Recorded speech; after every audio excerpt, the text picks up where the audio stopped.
Have you or a loved one been affected by mesothelioma? You may not have to file a lawsuit to get a recovery. Go to rgtforlaw.com and fill out the easy form for more information. Robert Taylor, R.G. Taylor II, PC and Associates, Houston, Texas.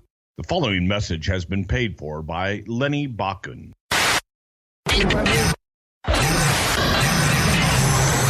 Oh yeah, bigger doesn't have to mean impersonal. Just ask Lenny Bakken, CFP, your Edward Jones financial advisor. Well, pal, 7 million investors work with Edward Jones. But how does Lenny measure success? It's his personal relationship with you and how well he understands your individual financial needs. Baby, be sure to get in touch with Lenny before April 18th. That's the Texas filing deadline this year, baby. Lenny encourages you to contribute to an Edward Jones IRA or Roth IRA by April 18th to take advantage of potential tax benefits for 2016 and give your money more time to potentially grow for retirement. You know, to help make sense of your retirement goal before April 18th tax deadline, call Lenny. That's 877-597-2661 for a free consultation. Huh? Lenny will talk to you. Well, you know, he'll talk to you about where you're at now and what your financial goals are and help you get on the right track to get there. Again, that number is 877-597-2661 or email Lenny at lenny.bakken@edwardjones.com. Tell him Bruce and Conrad sent you. Edward Jones, making sense of investing. Member SIPC. This is the MLW Radio Network. From the territories to Titan Towers to TNA and all points in between, he's seen and done it all. And now he's here to share the real story behind wrestling's biggest moments, controversies, and characters. The MLW Radio Network presents Something to Wrestle with Bruce Prichard. Hey, it's Conrad Thompson, and you're listening to Something to Wrestle with.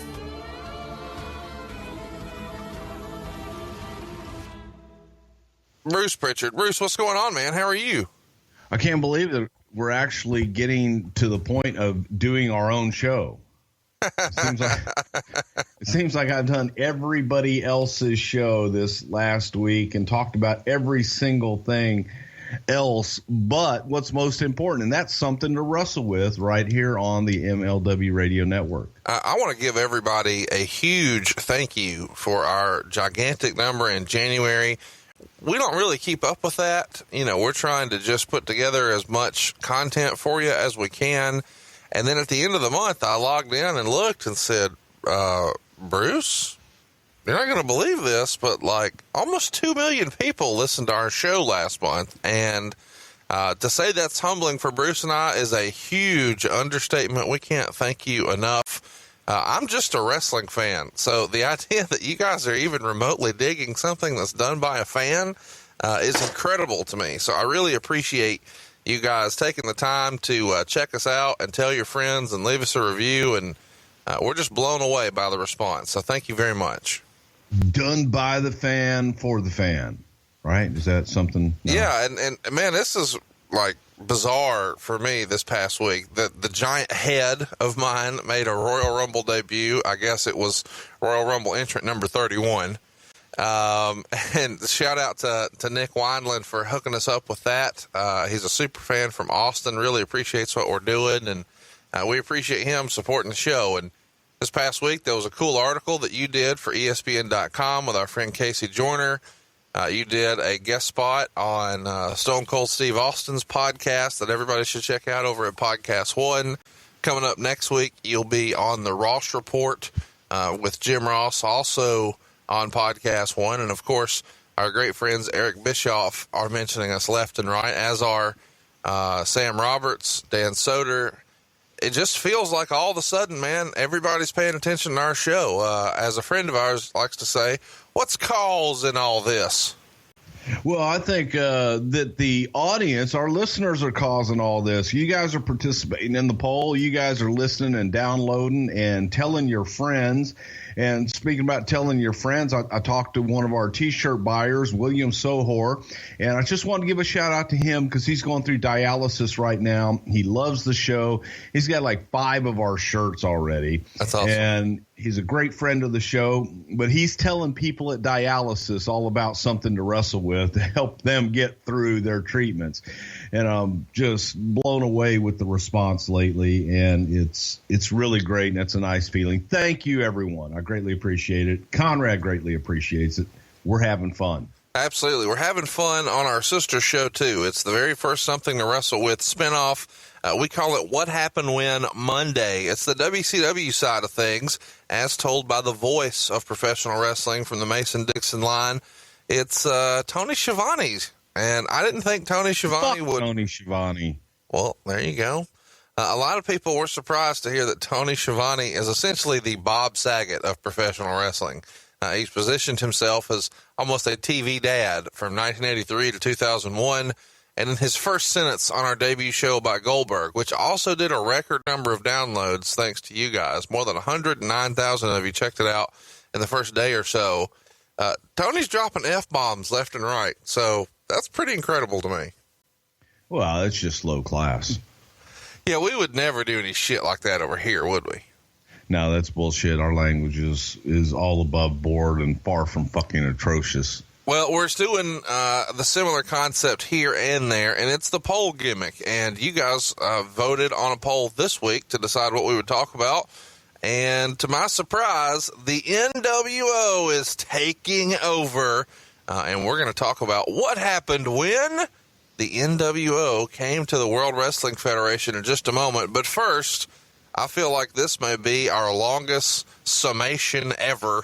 We've got a lot to talk about with Kurt Angle because try as we might with our 3-hour show last week, we just couldn't get to everything. And before we get into last week, I need to give a quick shout out to our buddy Chris from WrestlingThings.com. He did the majority of the research last week for our Kurt Angle show, and I didn't plug his stuff enough. So I want to take a minute to tell everybody where they need to go ahead and relive some of the good old days of wrestling and all those great memories. It's actually the only wrestling merchandise auction offer site in the world. You can find all the vintage wrestling videos, DVDs, figures, and a lot more. And it's absolutely free to join and sell. Follow them on Twitter at Store Wrestling. But most importantly, check them out online at WrestlingThings.com. That's WrestlingThings.com. All right, let's go ahead and put a bow on the Kurt Angle show and tie up the loose ends. Lots of folks wanted to know why we didn't cover TNA last week, Bruce. What do you say? Because our show's not a week-long show. There's only so much that we can cover. I apologize. We tried, and our original idea was to try and cover everything Kurt had done up to this point. There was so much in the WWF, WWE. We could only do so much, and I promise we'll eventually get to Kurt and TNA on a poll here soon. Yeah, so the reason he was even on the poll is because he's going into the WWE Hall of Fame. So we wanted to cover his WWE career, which is what's getting him in that Hall of Fame. We wanted to go in chronological order with what started first. And we did try to cram 7 years into 3 hours. But when you do that, you're going to miss some stuff. And some corrections here, Bruce, because you fucked up. The Ultimate Warrior actually held the Intercontinental and the World title.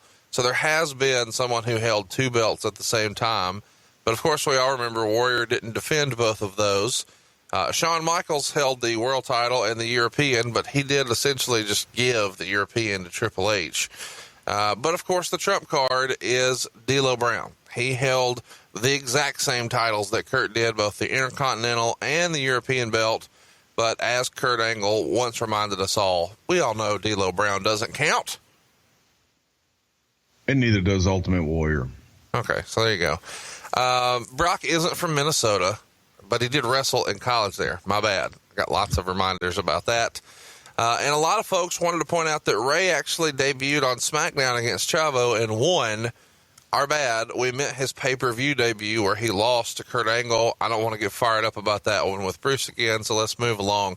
Address some rumor and innuendo here for me, Bruce. We got lots of questions about this. Was there ever any discussion for Kurt Angle to have a different opponent at WrestleMania 18?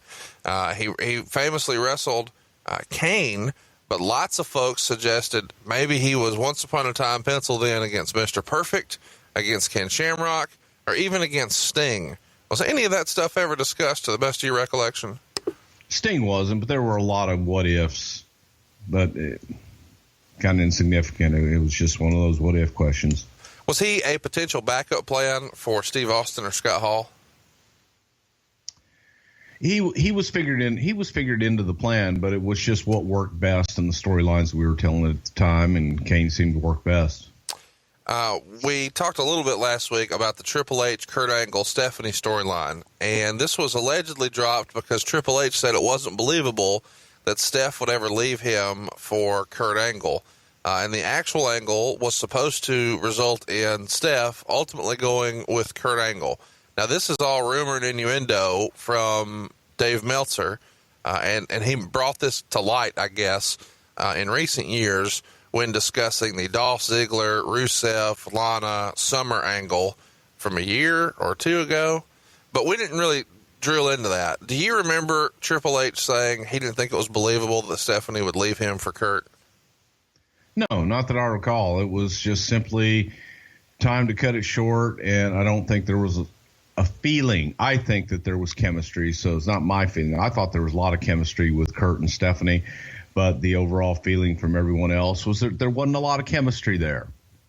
So everybody's got their own opinion on that, but it wasn't that. Let's see if you'll say anything critical of Triple H ever on this show. Did Triple H really say that Kurt was too small to be believable, and then Jerry Briscoe suggests that Triple H just try Kurt? Yeah. So how's that story go down? So the rumor and innuendo is you guys are all sitting around in a booking room, and as somebody is suggesting that Kurt challenge for the world title, Triple H allegedly shoots it down, saying, "Oh, he's too small. He couldn't. No, it's not believable that he would be able to do anything to me." And Briscoe pipes in and says, "Well, just try him." Well, no, it was in a production meeting, and it wasn't just Triple H. It was a lot of guys that had that feeling, and that was Gerald's response to it. That's how it got out, because there were a lot of people around. But he wasn't alone. Undertaker had the same feeling. There were a lot of guys until you actually got in the ring and were, as our good friend Iron Sheik, I humble you, baby. I take you and just humble you, fuck you in the ass. Kurt Angle could humble a man if he wanted to. So that was Jerry Briscoe's comment. Yeah, that happened. Speaking about ass fucking, the weird sex promo from Kurt when he was talking about Sharmell with the feud he had with Booker T in 2005, he did a really weird, maybe a couple weird promos about doing sex stuff with Sharmell. Is this a Vince idea? Who's booking this shit? Yeah, it probably was a Vince idea. Getting out there, for all I know, it might have even been a Booker idea, because Booker and Kurt were such good friends that when you're good friends, you can get away with that a lot easier. It's a lot easier to approach, but that sounds more like a Vince. I know what we'll do. Yeah. Whose idea was pairing Daivari with Kurt Angle back in late 05, early 06? It seems like a random pairing. That was after Muhammad left, right? I believe so. I think it was just to still get that kind of bullshit Iraqi sympathy and heat on Kurt. For what it's worth, there are clips of Brock Lesnar doing the shooting star press on YouTube, and he was nailing it. So if you thought that was a total harebrained idea, which I guess it is, there's a lot more to that story than what we touched on last week from Brock's perspective, and we will certainly cover that when we cover WrestleMania 19 in more detail. But you can go see him do it right now on YouTube. Speaking of Brock, his Iron Man match with Kurt Angle on SmackDown, Lots of folks commented to me that they thought that was maybe the best Iron Man match in history of WWE. Do you remember by chance who the agent would have been in that match? I have no clue. It was a great match, though. We didn't address the "You Suck" chants. Can you kind of give us the evolution of how that came about? You suck. You suck. If I told you, nobody believed me.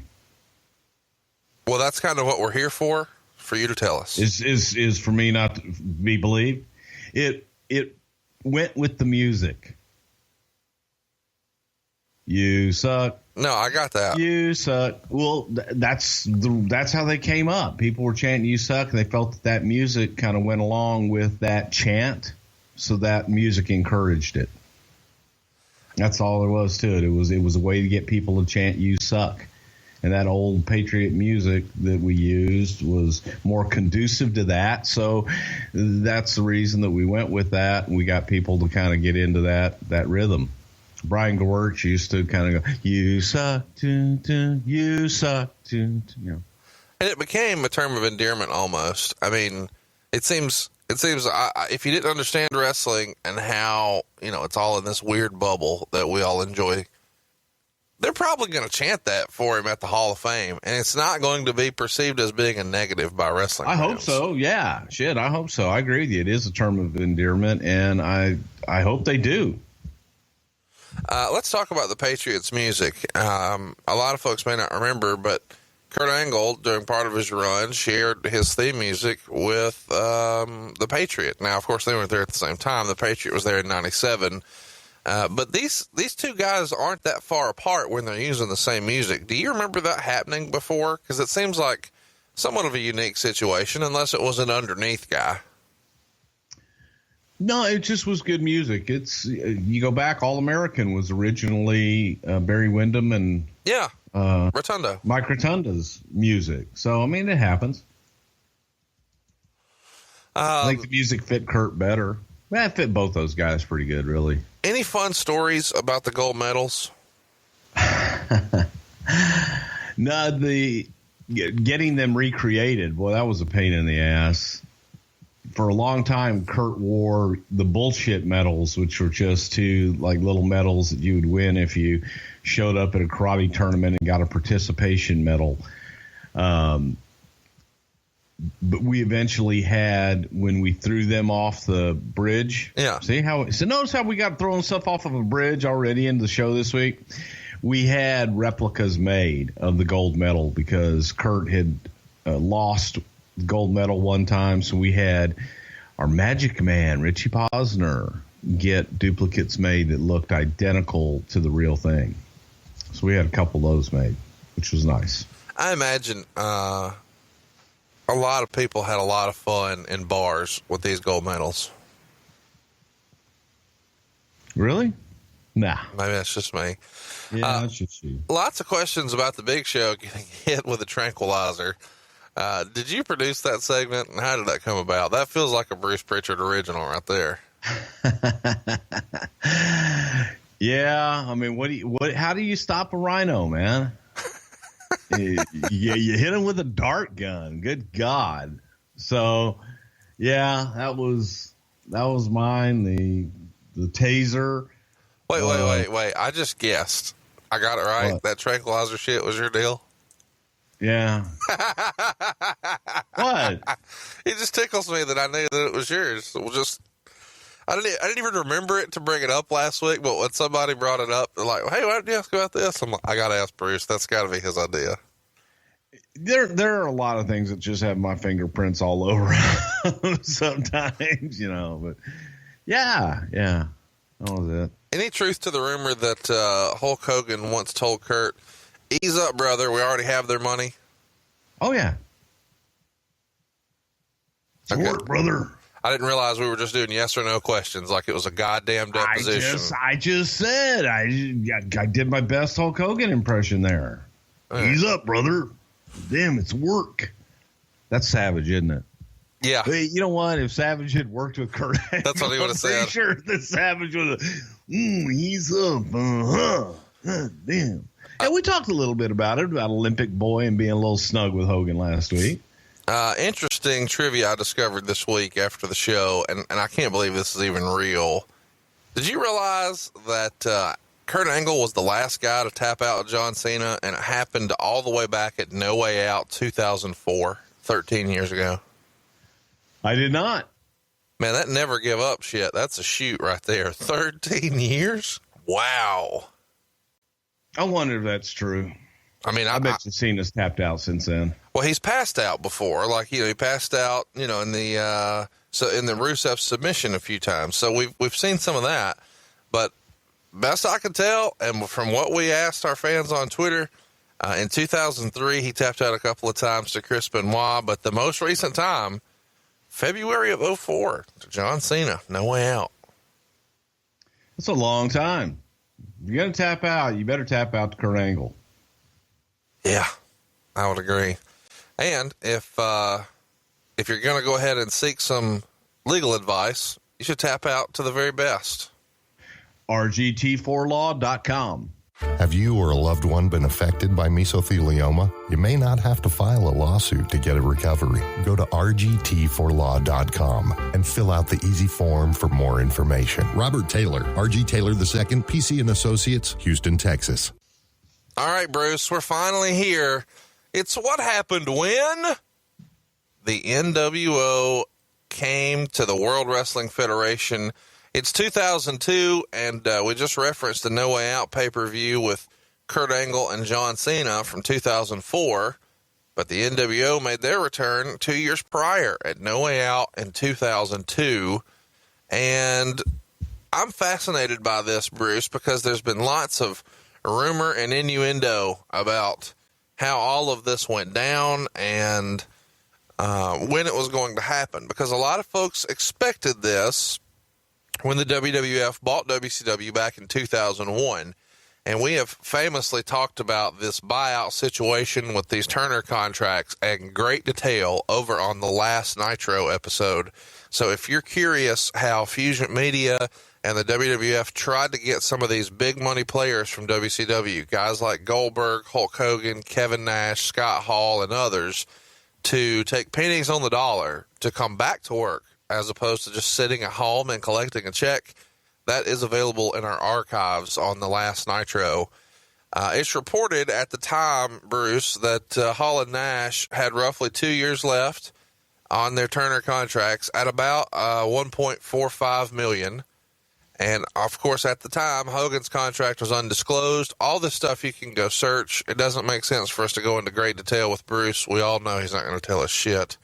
But you can bet that Hogan was signed to a Turner contract that was worth a lot.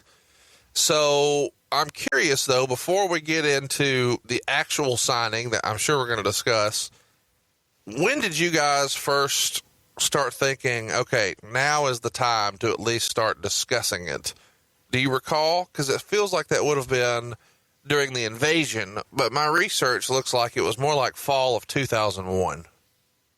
It was probably closer to fall 2001. There was not a lot of interest, as we have discussed before, about bringing any of those guys in with the WCW purchase because their contracts were too high.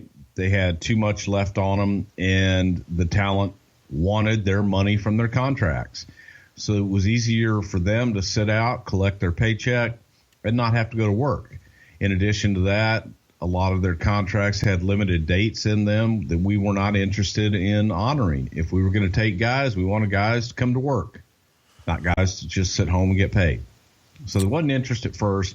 And I would say probably sometime, as you said, in fall 2001 is the next time that conversations started happening. There weren't even real negotiations. It was reported by the Ross Report in October of 2001. A lot of rumors circulating regarding Kevin Nash and Scott Hall and their return to the World Wrestling Federation. I can clarify and address both talents very succinctly. We have had casual conversations with Nash and Hall. Both men are interested in returning, and we would certainly welcome them back under the right circumstances.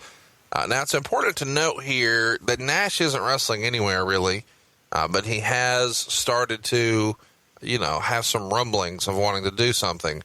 Scott Hall was doing some dates here and there with New Japan, and Hogan would later sign with the XWF in November of that year.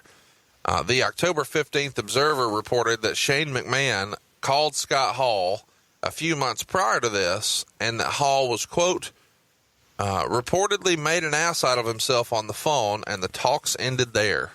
Do you remember Shane reaching out to Scott and then reporting back that, hey, that didn't go well? I do remember something a little bit about that, but these were simply just conversations taking place. Hey, what are you doing? Right. When's your deal up? Would you be interested in going to work when your deal's up and coming back and making some money? I don't know that Scott was in the greatest place at the time, but I do remember rumblings back and forth about a conversation with Shane that Shane was pretty disillusioned. Let me ask you about this. Doing anything.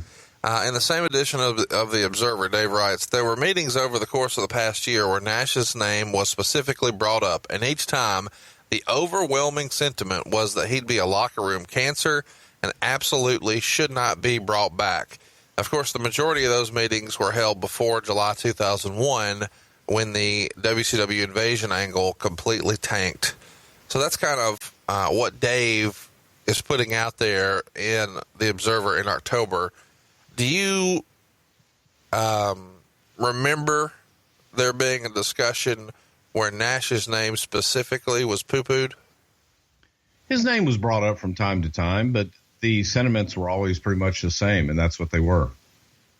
He just would be a cancer in the locker room, and do we really need that right now with the group of guys that we had? I'm curious, whose opinion is that at the time? That was unanimous for the most part, from all the agents, the writers, everybody. That's Vince McMahon. Is that Vince's take? Somewhat, yeah. Is it Triple H's take? Probably wasn't Triple H's take, no. Triple H was an advocate for them to come back. Pat Patterson, where was he on this? Pat was part-time in that period, and Pat did always, Vince's philosophy was have a happy dressing room. If you have a happy dressing room, I don't care what the business is, as long as I don't have a bunch of strife and bullshit in the dressing room. We had a happy dressing room at that time. We had guys working together, making money and busting their ass. There was concern about bringing in a disruptive force that might have jeopardized that. It feels as if these names are kind of popping up independently of one another somewhat. It feels like Hall, there was maybe a different feeling in the locker room than there may have been with Nash. Is that fair to say? They were lumped into Hall and Nash for the most part. So if there was going to be, anything separating, it would be Hogan from the Hall and Nash pairing, not necessarily as individuals. Yeah, correct. Hogan wasn't in the initial rumblings of talks and discussions with these guys. It was all about Hall and Nash, and Hogan was never even mentioned. On the November 26th edition of The Observer, it's reported that Scott Hall and Kevin Nash, at least as of this point, are no longer negotiating. Dave writes, that doesn't mean they won't start negotiating again in January once Nash's contract is up. The big holdup right now is even the biggest WWF stars are working 15 days a month, and Nash doesn't want to work more than 12. Right now, both sides are being very stubborn, and the WWF doesn't want to start making exceptions for him before he's even started. When WCW first went under and the WWF said they had no interest in Nash, we knew that he'd end up getting the last laugh. He sat at home collecting his millions, knowing that by the time his contract expired, the WWF product would be stale and they'd be dying for new stars. Bruce, were Nash's requested dates here the only reason why the talks were breaking down, or were you far apart on money as well, to the best of your recollection? Well, and to be clear, I wasn't involved in any of the negotiations, these guys coming back at this time. I was hearing second and third hand on a lot of this because had been moved strictly over to the creative writing at that point in time.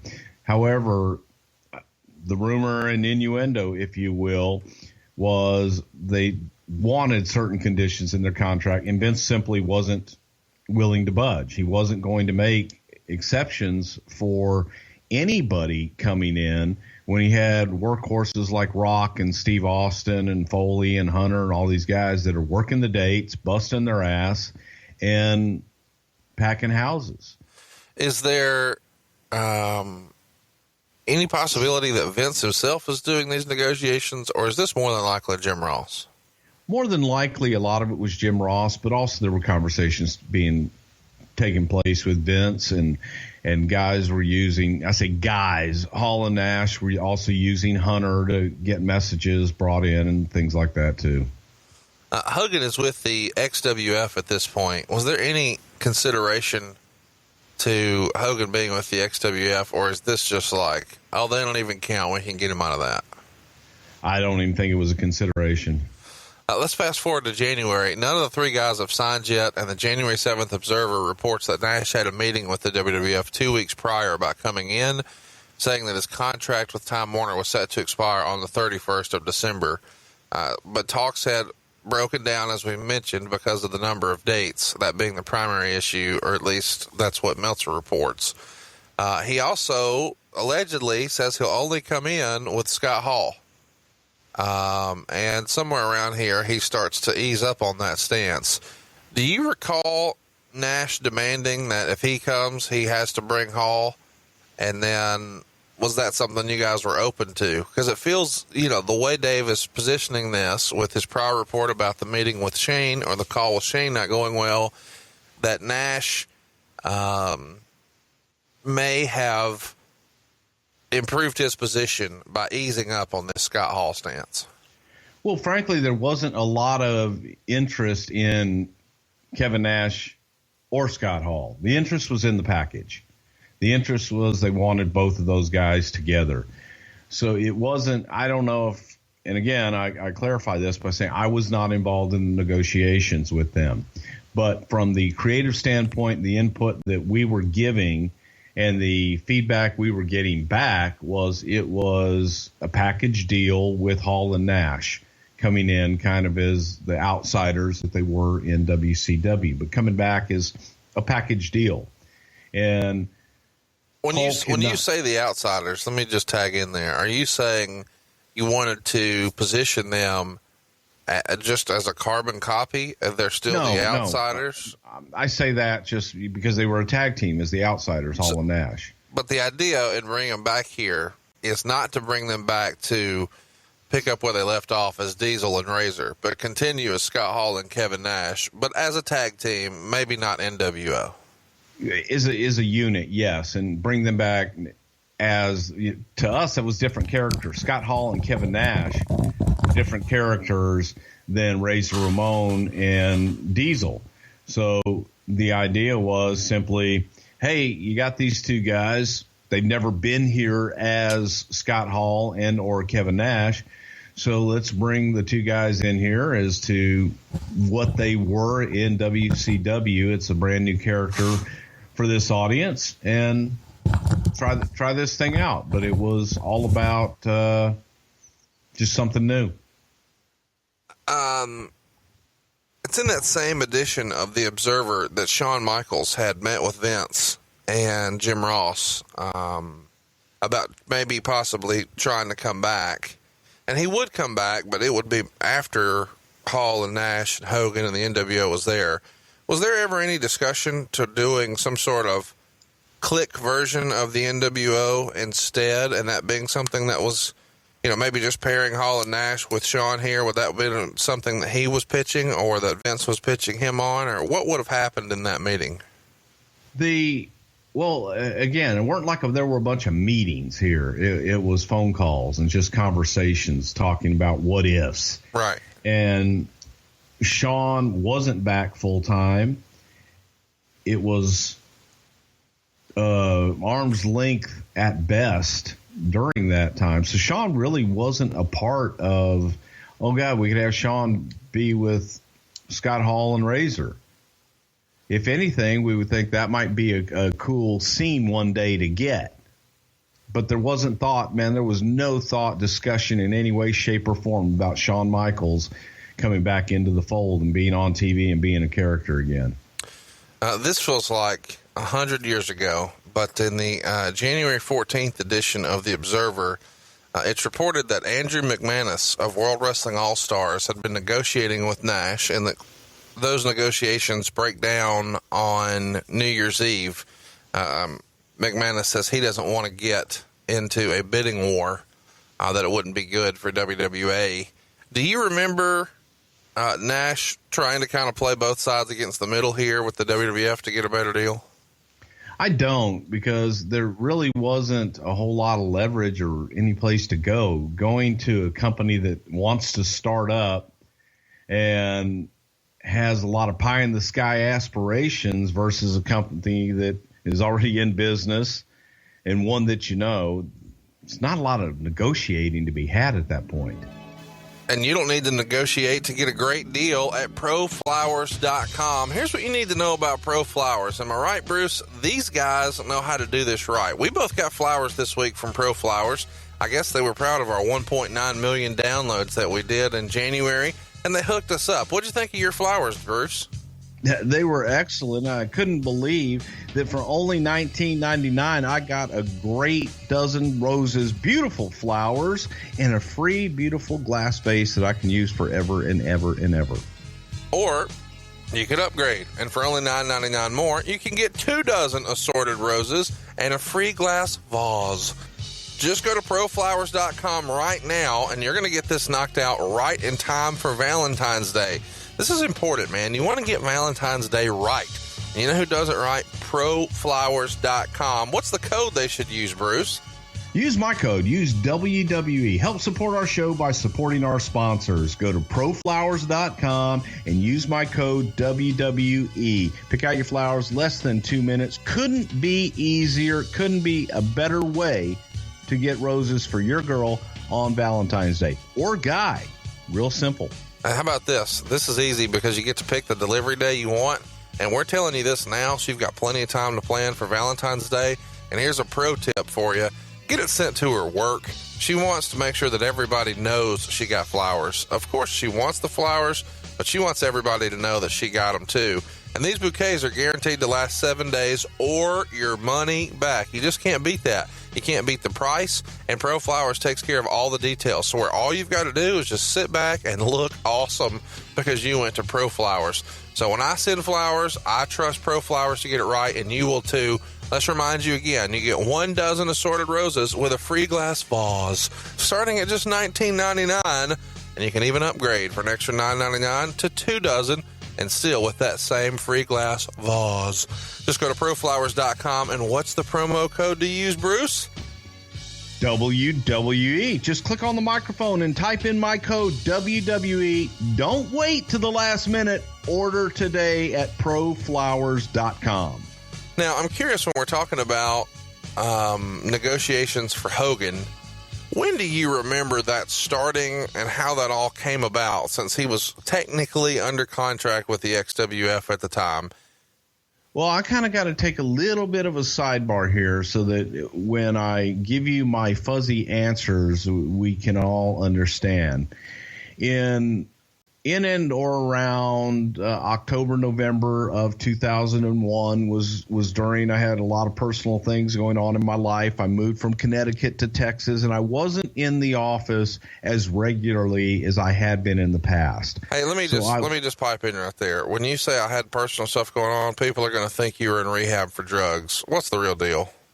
My wife was diagnosed with cancer. Okay, there you go. And we moved the family. I know you don't like talking about that, and I know that's not like your thing, but thank you. Though a lot of times when people say, I've had a personal issue, they just assume that means, oh, he's doing lines off hookers' asses. You know that Prichard. Yes, no, it wasn't a laughing matter. My wife was diagnosed with cancer. And we had a doctor in Houston, Texas at MD Anderson that we picked up our family, our 2-year-old twins, and we moved back to Houston and for her to get treatment. So I was tied up with a lot of personal shit at home, and my main priority was taking care of my family. So during this time, I wasn't in the office 24/7. And I probably took a month gap. My only communication with the office was talking to Vince and Steph. And both of them were real good about not wanting to talk business with me. Vince more so than Steph would talk business with me, though, because he knew that would get my mind off of other things that I was dealing with at home. So I'm getting it bits and pieces from Vince about, hey, what do you think about Hall and Nash coming back in? And, Terry's interested in coming back. And so a lot of my conversations were one-on-one with Vince or one-on-one with Stephanie. Maybe from time to time I might hear from Paul Heyman or Michael Hayes or Brian Gewirtz, but it wasn't on a daily basis. So that's why if I give you a foggy answer, that's the reason why. I'm curious. You just said something I hadn't heard you say before. Did you and Vince refer to Hulk as Terry? Sometimes, yeah. What was the difference? Like, as kids, if my mom used my middle name, I was in trouble. If I got yelled at and I got all three names, I knew, I'm in trouble. But if she just yelled my first name, it was just time for supper, or Dad needed something or whatever. It's kind of like Chief Jay Strongbow had three names for Vince. He was Vince, he was Caesar, and he was the Emperor.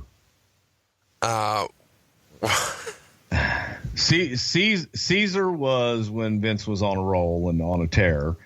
The Emperor was pretty much when Vince was just being Vince in charge. And then Vince was the guy in the bar that just was bullshitting with everybody. How did he differentiate between Terry and Hulk? I don't know. I do the same thing. And as you ask that question, I'm trying to differentiate. Terry is the guy when you sit there and you have those business one-on-one. No, actually more personal talks. When you get into business, man, you're talking to the Hulkster. Okay. I don't mind that. It was the same thing with Dusty Rhodes. You can talk to Virgil, but after a while, baby, talking to the dream, if you will, baby. Virgil's over there, but the dream is who you need to convince. Scott Hall had said that Vince personally called him and told him that Kevin Nash and Hulk Hogan were coming in, and he wanted Scott to come in with them. At the time, do you remember there being any major concerns about bringing in Scott because of his, as they like to say in professional wrestling, demons? There were concerns about bringing every one of them back. And more so, the concern was on Hall and Nash being disruptive in the locker room.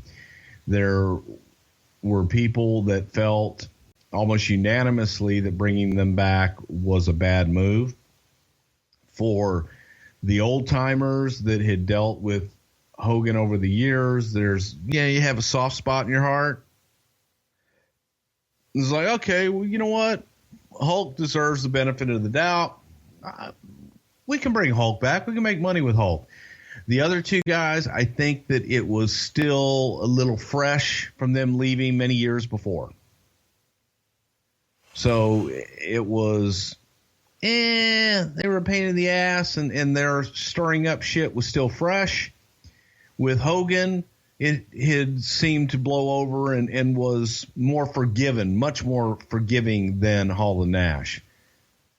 So it's important to remind you that in January of 2002 at the Royal Rumble, Ric Flair had a street fight with Vince McMahon, and this was basically about control of the company because Flair had debuted as being the person who had bought out the stock from Stephanie and Shane when they were doing the whole Invasion Alliance angle. We'll get to that in the future. But Vince loses to Rick at that pay-per-view at the Royal Rumble. So Vince, in storyline, is going to now bring back the nWo to destroy his own creation, because if he can't have it and he can't be in control, he's going to destroy it. Was this the plan all along about how to introduce the NWO, that it would be Vince who would bring it back? Or how does that piece of creative come about? Yeah, that was the plan, to essentially kind of get away from Vince and Rick to bring in the NWO as Vince's henchmen of sorts. So that plan was in the works several weeks before that. On the January 28th edition of The Observer, it's reported that Hall and Nash signed contracts, but there was no word as to whether or not Hogan had signed at that point. Do you remember them signing before Hogan, or did Dave just not get all the info? No, I don't. I think it was all done roughly in the same time frame. The next week, February 4th, it's reported that now all three have signed, and they'll be making their debut at the No Way Out pay-per-view. Is this just a coincidence that the NWO is going to debut at a pay-per-view with the initials NWO? Is this just like the happiest circumstance ever? How does this come about? It was absolutely coincidental, but it was pretty cool that it worked out that way. Absolutely. The same edition of The Observer on the 4th says that Vince didn't give in to all of their demands, but he gave in to some, one of which was that all three come in as a group. Now, according to the rumor and innuendo, Hogan, while negotiating his contract, made an attempt to bring in his longtime friend, Jimmy Hart, but he didn't get too far with that. And at the time, Jimmy was kind of higher up with XWF at the time. Were there any thoughts of bringing him in just to annoy and disrupt any plans with the XWF, or was there just no interest in Jimmy at this point? If you were to have said then, now, or any point in time that you go back in your way back machine, I don't think Vince would even know and or care what the hell an XWF was. I don't think there was any concern there. No interest. Hulk always wanted to bring Jimmy Hart in, or somebody to travel with him and kind of take care of his arrangements for him. And that's what Jimmy was. Jimmy was Hulk's real life manager out there in the world. Are you familiar with the term weed carrier? Weed carrier, is that like one of those weed machines that carries the weeds off of well, throw it in your Google machine. February, same edition of that same Observer. He writes, Hall, Nash, and Hogan flew to Titan Towers last Friday in order to discuss possible storyline scenarios. Shockingly, all three were said to look old. Despite having almost a year to sit home and relax with the family, Nash was actually said to look the oldest of the three, having not dyed his hair in quite some time. Hogan was said to look as old and leathery as ever, but in good shape. Hall looked hard. The three taped 30-second vignettes, similar to the old NWO paid advertisements, although this one is going to be billed as a paid advertisement by Vince McMahon for the NWO. Why Vince would have to announce that he paid for an advertisement when he owns the WWF and can theoretically do whatever he wants is beyond me. Also, the vignette was taped in black and white, perhaps because Nash's hair was gray. This feels like some really spiteful writing here from Dave Meltzer. Who do you think would have been stooging some of this info off at the time? Probably the talent. That makes sense. That they would call and shit on them and say, they looked old. Well, I didn't see them until they came to TV. So I can't attest to that. I think Hogan, his entire career has always looked great. Jesus Christ, Nash, even with gray hair, looks great. Oh, no, I agree. Yeah. It looks like $1 million. Scott can look a little weathered. I mean, but this is a long time. This is 15 years ago, and Kevin Nash today is in phenomenal shape. I mean, I had to laugh. I'm sorry. Sidebar on Kevin Nash. I had to laugh. I saw something on Twitter about Kevin Nash having his 31st surgery on his shoulder and all these things that are wrong with his shoulder. And it shows a picture of Kevin in the gym working out. And I'm just going, Jesus Christ, if I could just look like that and be, and people making comments about how torn down and how shitty he looks. I said, God, I should look so shitty.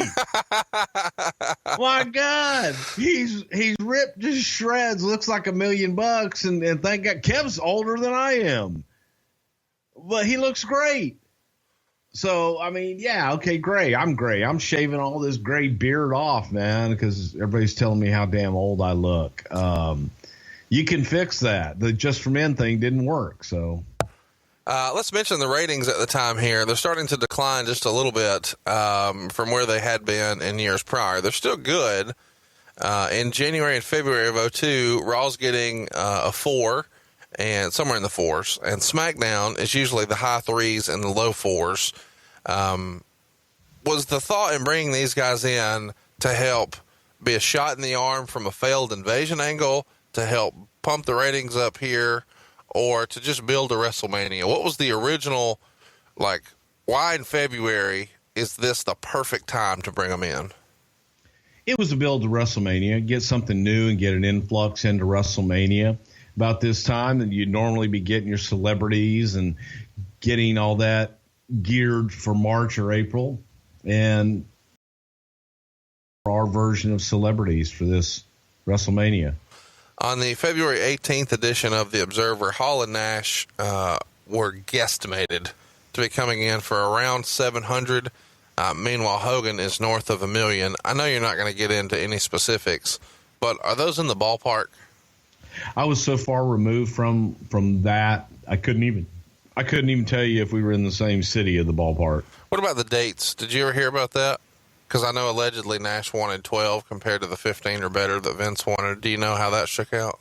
I did hear the scuttlebutt and the rumor of the dates, but I also heard specifically from Vince and from Jim Ross that those were non-negotiable. They're either coming into work and they're going to work the schedule we need them to work, or we don't need them. We didn't at that time. I don't think at that time that we had guys that only had certain number of dates in their contracts at all. They got there years later, but at that time, I don't think there were any contracts like that with that kind of limited dates. Do you recall there being any specific heat? I mean, I guess you should just share this story. You've told me before, off air, that Vince wasn't really sold on whether or not it was the right thing to do to bring these guys in, and he essentially took a poll, much like we do here on the show. Kind of share that story with everybody listening. Well, Vince had everyone in a production meeting and asked by a show of hands who thought that it'd be a good idea to bring these guys back into the fold. And it was unanimous not to. And that got out. That got back to Kevin. And it got back to Kevin, I believe, by Hunter, as the legend goes. But the next thing you know is after everybody had voted unanimously no, All right. Hogan, Hall, and Nash are starting in February. So it didn't mean shit. But now let's talk about that for a minute. Do you think that still happened because Nash is, very smart politically and knew how to navigate? Is it because Triple H may have tried to work on dear old dad? How does this work? All the above. I think that, but also I believe that the allure of getting Hogan back and having Hulk back home, if you will, was the biggest allure of the entire package. Yeah, I could see how that would, be something that would really be of interest to Vince. Do you remember any of the boys being pissed off at the news that they're coming in? I think that there was a general what the fuck, and you're going to ask us a question, we're going to give you an answer, and then you ignore it. It was disappointment, I guess, is probably the best word, but then everybody just resigned to say, hey, if they can help us, then let's go. Let's use them. Also in the Observer, it's reported, quote, last week Kevin Nash became the first of what will probably be a string of wrestlers to file lawsuits against the Universal Wrestling Corporation, the legal entity that was formed by Time Warner AOL when World Championship Wrestling was bought by the WWF in March of 2002. The lawsuit filed last week in Fulton County, Georgia, alleges that the former WCW, quote, engaged in systematic pattern and practices designed to avoid paying the professional wrestlers millions of dollars in royalties, end quote, over a period of many years. Nash claims he is owed royalties for the organization's use of his name, likeness, and intellectual properties associated with his character, particularly in regards to his creative influence on the New World Order and the Wolfpack. The stories of the royalty mismanagement actually began years ago and weren't much of a secret. One afternoon, Chris Jericho's girlfriend went to the store and bought a 2-pack of dolls featuring Jericho and Malenko. Then she noticed that the receipt said she had purchased a Hulk Hogan doll. Once word got out, everyone started looking at their receipts, and sure enough, everyone seemed to be buying Hulk Hogan and Dennis Rodman dolls. Those receipts are used to tally royalty payments, so if every receipt said Hulk Hogan or Dennis Rodman, then those are the only two people getting money in the purchases. Quote, WCW has been able to divert wrongfully to itself and its affiliates millions of dollars in royalties each year that rightfully belong to the professional wrestlers, including Kevin Nash, end quote, the suit read in part. One of Nash's attorneys, John Taylor Jr., in Atlanta, told the Fulton County Daily Report that he was preparing lawsuits on behalf of several other wrestlers as well, and it's believed that Vampiro is among those who will also be filing suit, as his image was used without permission in the Microsoft Ultimate TV ads last year, for which he was never paid a dime. Bruce, did you ever hear anything about this lawsuit where WCW was maybe doing some shady business with the royalties? I vaguely remember the lawsuit, and I vaguely remember the talk about people going out and buying stuff and having Hulk's name on the receipts and things like that, but that's about it. I don't recall. We weren't involved in it. Didn't have anything to do with us. So it's very interesting to me because we kind of get to this Vince NWO storyline pretty quickly. On the January 14th edition of SmackDown, he does this famous promo that most of us remember where he's talking to himself in a mirror, talking about how the WWF had cancer because of Ric Flair and how he had no choice but to do what he has to do, and he wasn't going to talk himself out of it. At one point, he starts shaking with his eyes rolling into his head and saying it feels good. And then he says he's not going to let Ric Flair kill what he created because he's going to kill what he created. And he's going to inject the WWF with a lethal dose of poison. He says he's going to kill it and with him and the NWO. And he swings around in his chair, and it has the NWO letters painted on the back of the chair. Did you produce that segment? I did. Where was that shot? Was that shot at TV day of? Was shot at TV day of. We took a small, like a single dressing room. We had to build a damn platform for the look that we wanted because the way that the mirrors were. So we had to build a platform that was going to raise Vince's chair up quite a bit. And then, we did the NWO letters backwards on the back of the chair so it would read correctly in the reflection in the mirror. And a lot of lighting effects. Remember, it's really dark and kind of goofy in there. But yeah, that was me and Vince locked in a room for a long time. The whole segment is broken down and shown throughout SmackDown, and it's a little over 8 minutes long in total, and it was very well done. So kudos to you guys for doing it. But what sticks out to me is that Meltzer would report in the February 4th Observer that they didn't sign their contracts until late January. And this promo is happening on the 14th of January. Is that accurate? And if the guys had not signed... Oh, my God, Dave Meltzer wasn't accurate? Yeah, Dave Meltzer was not accurate. Okay, you made the Home Alone face, but this is an audio podcast, so if you're going to do... Did it again. If you're going to do silent movie gags, you need to remember that this isn't a video show yet. Wow. Okay, let's move along. No, Meltzer was incorrect. They were signed. They were ready. We wouldn't have done it if we didn't have them. So then on an episode of Raw, where Vince and Rick are in the ring having a confrontation, Vince says that these men are on their way to the World Wrestling Federation, the NWO, and then they show Hogan, Hall, and Nash on the Titantron, and this gets a huge pop when they're on the Tron. What was the reaction when you heard the pop? Was it affirmation that, hey man, we got something, this was the right call? Relief? Thank God. Yeah. Thank God they remembered and they cared. So shit, man, of course. Yeah. They all three of those guys were huge stars that we built and that went on to be even bigger stars. So shit. Yeah. We were happy that they were accepting them and cheering for them.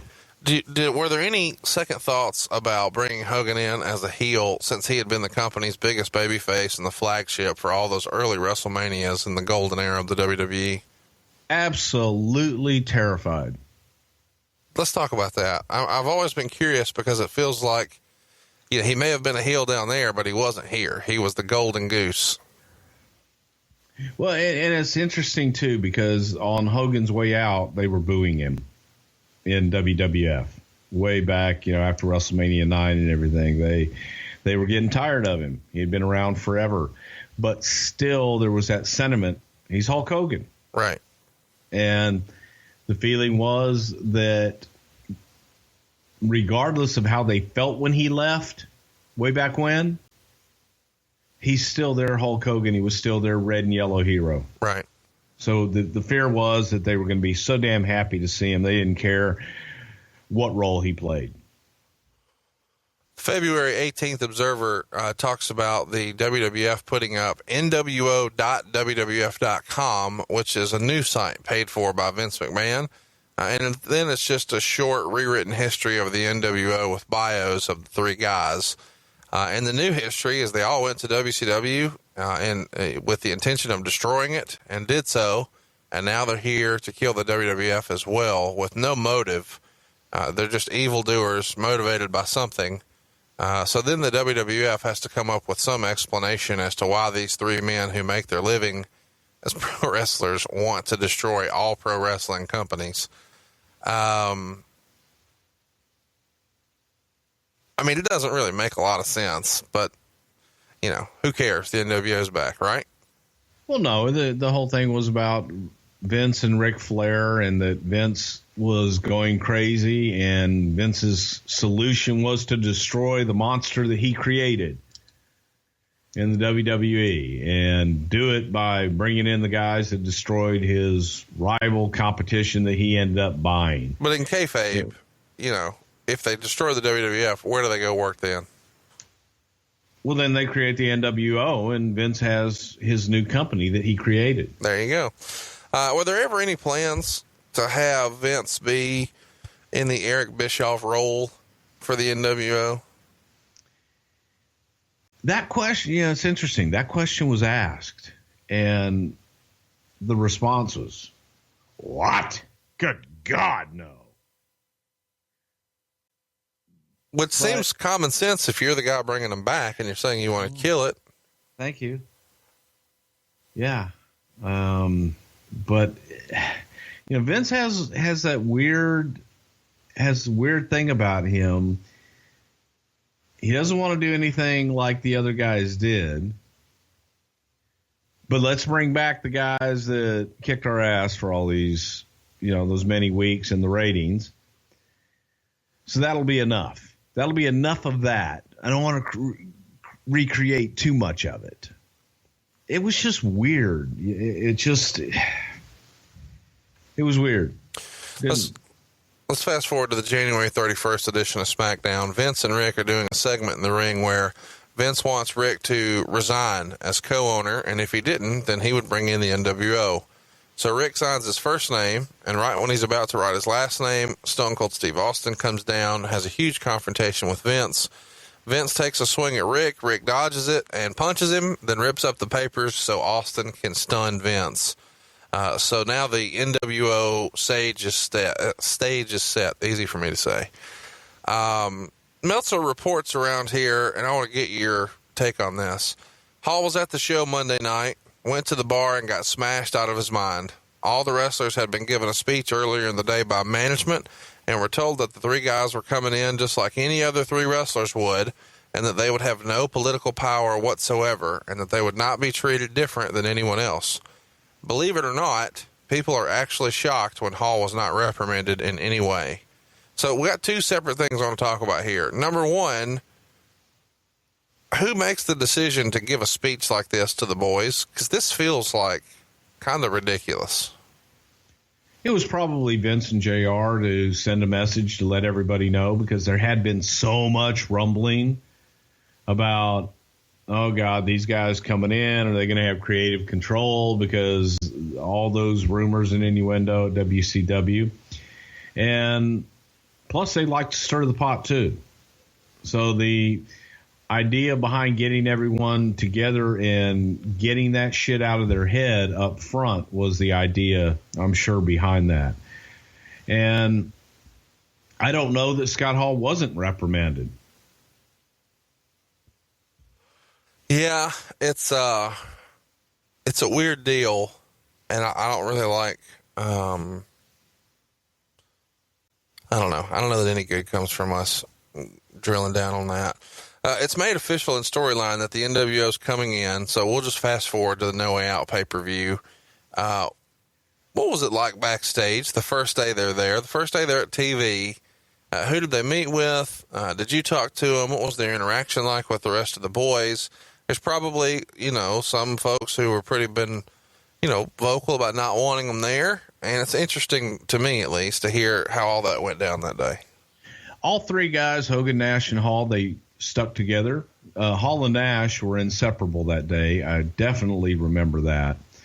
But they all tried to make themselves a part of the crew. They tried to talk to everybody, to say, hey, man, we're just here to work, brother, and brother, and not cause waves. But they were nice as could be. It was, I remember I had missed a couple of TVs, and it was one of my first TVs back. And they came up to me and said, hey, I understand that you voted against us to come in. And I corrected them right away. I said, no, I wasn't a part of that vote. I said, but I would have, just for the record, so that we know. And here's the reason why. And the reason why was because in their past incarnation, they had been disruptive, and we didn't want that again in the locker room. And that was it. But decisions made, you're here, so let's make it work.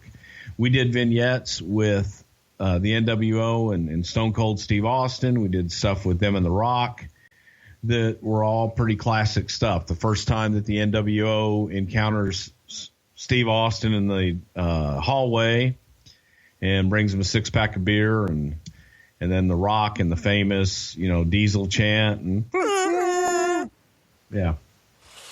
Those are fun. And I produced all those, and they were easy. So there is a story floating out there that I'll get to in a minute that I've always wanted to ask you about, and I've never brought up. But them going around and trying to brother everybody, is that something that Vince gets in their ear to do, or are they smart enough to know, hey, we need to do this? Probably a little bit of both. But I could see Vince maybe suggesting that they say hello to everyone. So there's a story going around, and this could just be internet legend at this point, but supposedly the Dudley boys are there, and Scott Hall's trying to be chummy with them, and says something along the lines of, hey man, I love your finish. What do you call that? And they tell him, oh, it's the Dudley Death Drop. We appreciate that. Thanks, man. And he says, yeah, man, it looks great. I can't wait to kick out of it. And that supposedly rubs them the wrong way. Now, I feel like that's just good-natured ribbing, but given the climate at the time where there's been speeches about these guys being like everybody else and nothing's changing and don't worry, it might feel like more than that. Do you remember hearing this story? I've heard this story, and I take it exactly as you just laid it out, that it was a rib. Yeah, I mean, that's just good-natured ball busting, and that doesn't Scott Hall. Yeah. He says that kind of shit to everybody. But I think maybe the timing of it, coupled with everything else going on at the time and tensions, it's like, well, what the fuck? This guy's going to kick out of my finish? Right. I think that just grew legend unto itself. We haven't mentioned yet, but this pay-per-view is happening in Milwaukee, Wisconsin. It's at the Bradley Center. It's February 17th. And they actually start the pay-per-view with the three guys making their debut. And they use their old nWo music. They actually turn the color on the television to black and white as they walk to the ring, and they get a huge pop. And Jim Ross made mention on commentary how they did more to destroy WCW than any other entity. That joke writes itself. Once they got in the ring, Nash was the first to speak. He talked about the amount of heat they had with the boys and that they got frightening stares. And then he talked about the words that have been used to describe them. He says they want a fair chance and a clean slate to prove to you great fans that nobody does it quite like us. Hall's next to speak. Of course, he starts with, "Hey, yo." And he says that they're not the bad guys. Yo. They're fans, and they just want the opportunity to work with all the great WWF superstars. And they didn't want any trouble because deep down, they're just like you. And then Hogan takes the mic and gets a huge pop before he even speaks, with lots of fans starting the Hogan chants. And then says that Scott and Kevin were right, and they're just like all the fans, just a little richer and a little more famous, but we're not here to kill the WWF. We're here to make it better. And he thanked Vince McMahon for the opportunity and that he wouldn't let him down. He says, "God bless Vince McMahon and God bless all of you." And he closed with, "God bless America and thank you for the chance." So this is obviously written pretty sarcastically here, Bruce, but at the same time, it's done so to maybe create some doubt in the minds of the fans. Are they good guys? Are they bad guys? Later on in the show, during the main event, is Chris Jericho defending his undisputed championship against Steve Austin. The NWO runs in and attacks Austin, including Hall hitting him with the Stone Cold Stunner and allowing Jericho to defeat him and retain the title. And then they spray paint NWO on Austin's back. What was the reaction to this? Did Austin have any programs or any problems with this program as far as them coming in and getting the heat on him right away? Or would this been something that Austin volunteered for, since this is going to be the new hot angle? I want in on that. Well, I don't think Steve volunteered for it, but he didn't have necessarily a problem with doing it because it was a way to introduce the NWO and to put the NWO where we wanted them, as heels. So you attack, the top baby faces. But he didn't have a problem with it that I can remember. The next night on Raw, the show opens up with Austin coming out to the ring, and he demands the NWO come down. They end up coming out, but they stay at the top of the ramp, and after a few minutes of going back and forth, they just go back to the dressing room. Austin ends up getting arrested, and after the commercial break, he's in the back of the cop car with the NWO standing there looking at him, and Hall is mocking him. So did you guys know right away, okay, here's our plan. We're going to program Hall with Austin? Because it feels like even in their first night, with him doing the stunner and then mocking him the next night, that was the plan right away. It's going to be Hall and Austin. It was, and because we wanted to have somewhere to go.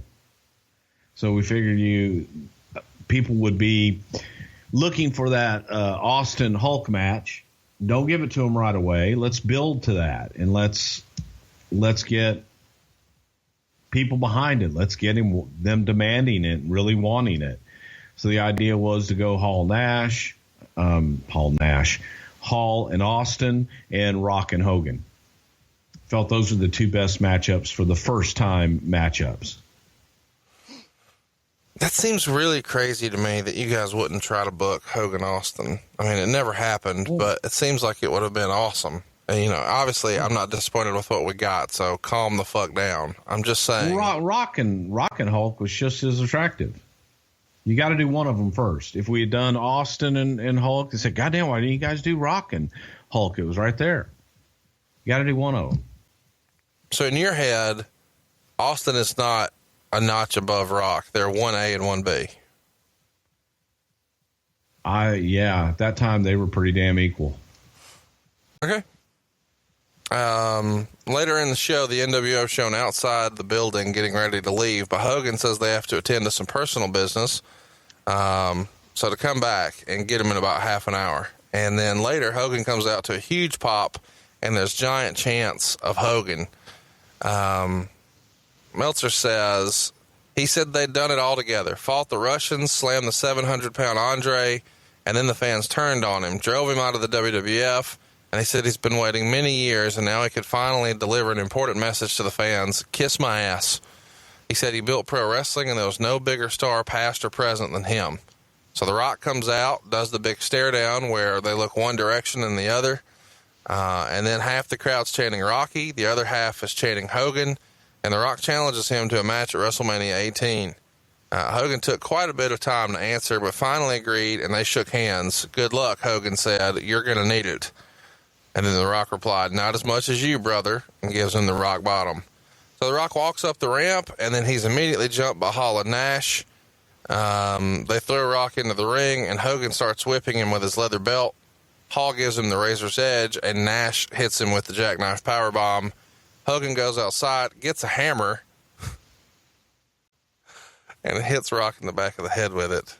And then gives him the big leg drop, because that's the death blow, not the hammer. You're damn right. The leg drop. Hammer's just going to get him down, by God. But once you drop that leg, shiznit's over. And then Hall, with the entire crowd, counts the pinfall, and then they spray paint Rock. So, the night before, they leave Austin laying and spray paint him. The next night, they leave Rock laying and spray paint him. But the thing that everybody really remembers from this is the first time Hogan and Rock are facing off, and they just don't do anything and just look to the crowd, and everybody's going nuts. Is that something that, are there two better guys that know how to do that than The Rock and Hulk Hogan, to just milk the crowd like that? They were the best. They were great. They knew it. You feel it. That's what's missing today, is feeling and emotion. So yeah, they were great, man. They just went out there and felt it and went with it. I'm curious what the reaction was backstage. Were you in Gorilla when that's going on? I probably was, or close to it. When you're seeing this happen on the screen, what's Vince's reaction? Well, the reaction to what? The reaction to the stare down and the reaction of the crowd? Yes. Loving it, because the audience was into it. It was two of the biggest stars the business had ever seen, old and young. The old stud and the young buck in there, and the crowd was eating it up. They really wanted it. Who wrote the promo for Hogan? Is this something that at this point we're scripting word for word, or is this bullet points? And who's kind of going over and coaching him up on this? Is this something he's working with Vince on? Probably Brian Gewirtz and Vince. Okay. Brian was a great writer. Why in kayfabe land is there no one to come help The Rock? If there's allegedly here to kill the entire company, when they start, smashing the top guys here, Rock and Austin, and back-to-back nights, where are all the baby faces? I think that Vince had put out an edict that if anyone comes out and tries to save them, they'd be fired. Okay. I'm saying that was like part of the storyline in the show. Sure. So after the commercial, here's where we start getting to the fun stuff. They load The Rock into an ambulance, and as they tried to leave, the nWo stopped them with a big semi-truck, and then they start beating the hell out of the ambulance with crowbars. They chained up the ambulance so Rock, who was unconscious, could not escape. And then Hogan, wink wink, drove the semi at about 100 miles an hour into the side of the ambulance. And those in the building have said the crowd was like 40%, 50% behind the nWo during this angle. They're cheering on The Rock being attacked inside the ambulance. And Hogan is so excited that he did crotch chops. And the nWo then looks into the back of the ambulance, presumably to see The Rock's remains, and then run off into the night. And Jim Ross famously says tragedy has struck a WWF superstar. What are your memories of doing this? Did y'all shoot this the night before? No, we shot it the night of. Wow. And it was pre-taped. It was very ambitious. It was friggin' cold in Chicago. But that was a Vince McMahon production. We had everybody out there, and we did pre-tape it, make sure everybody was safe. But it got done while the show was taking place inside the arena. And then it aired as if it was live. And I dare say it worked out pretty good. And JR kind of summed it up because tragedy had struck a WWF superstar. And if tragedy has struck anyone in your family, I'd go to rgtaylorforlaw.com for some good legal advice. Did you know there are billions of dollars set aside for asbestos victims and their families? If you or a loved one has been affected by mesothelioma or an asbestos-related cancer, you can call 855-748-4529 for a free consultation. That's 855-748-4529. Or visit rgtforlaw.com for more information. Robert Taylor, RG Taylor II, PC and Associates, Houston, Texas. So let's talk about this angle a little more. Whose idea is running over the ambulance with a semi? It feels like the WWF was doing, during this 3 or 4 year run here, lots of stuff with cars and Zambonis and beer trucks and monster trucks and just lots of craziness. Who had a fetish for this type of thing?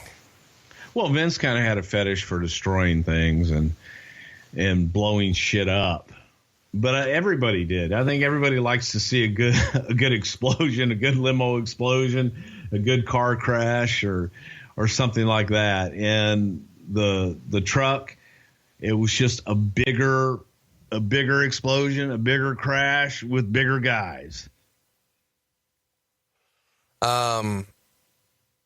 The raw rating comes in at 4.7, which is only up 0.3 from the previous week. Is this looked at as a disappointment since it's the NWO making their first appearance on TV, or is 0.3 a substantial enough bump to where you think it's a worthy investment?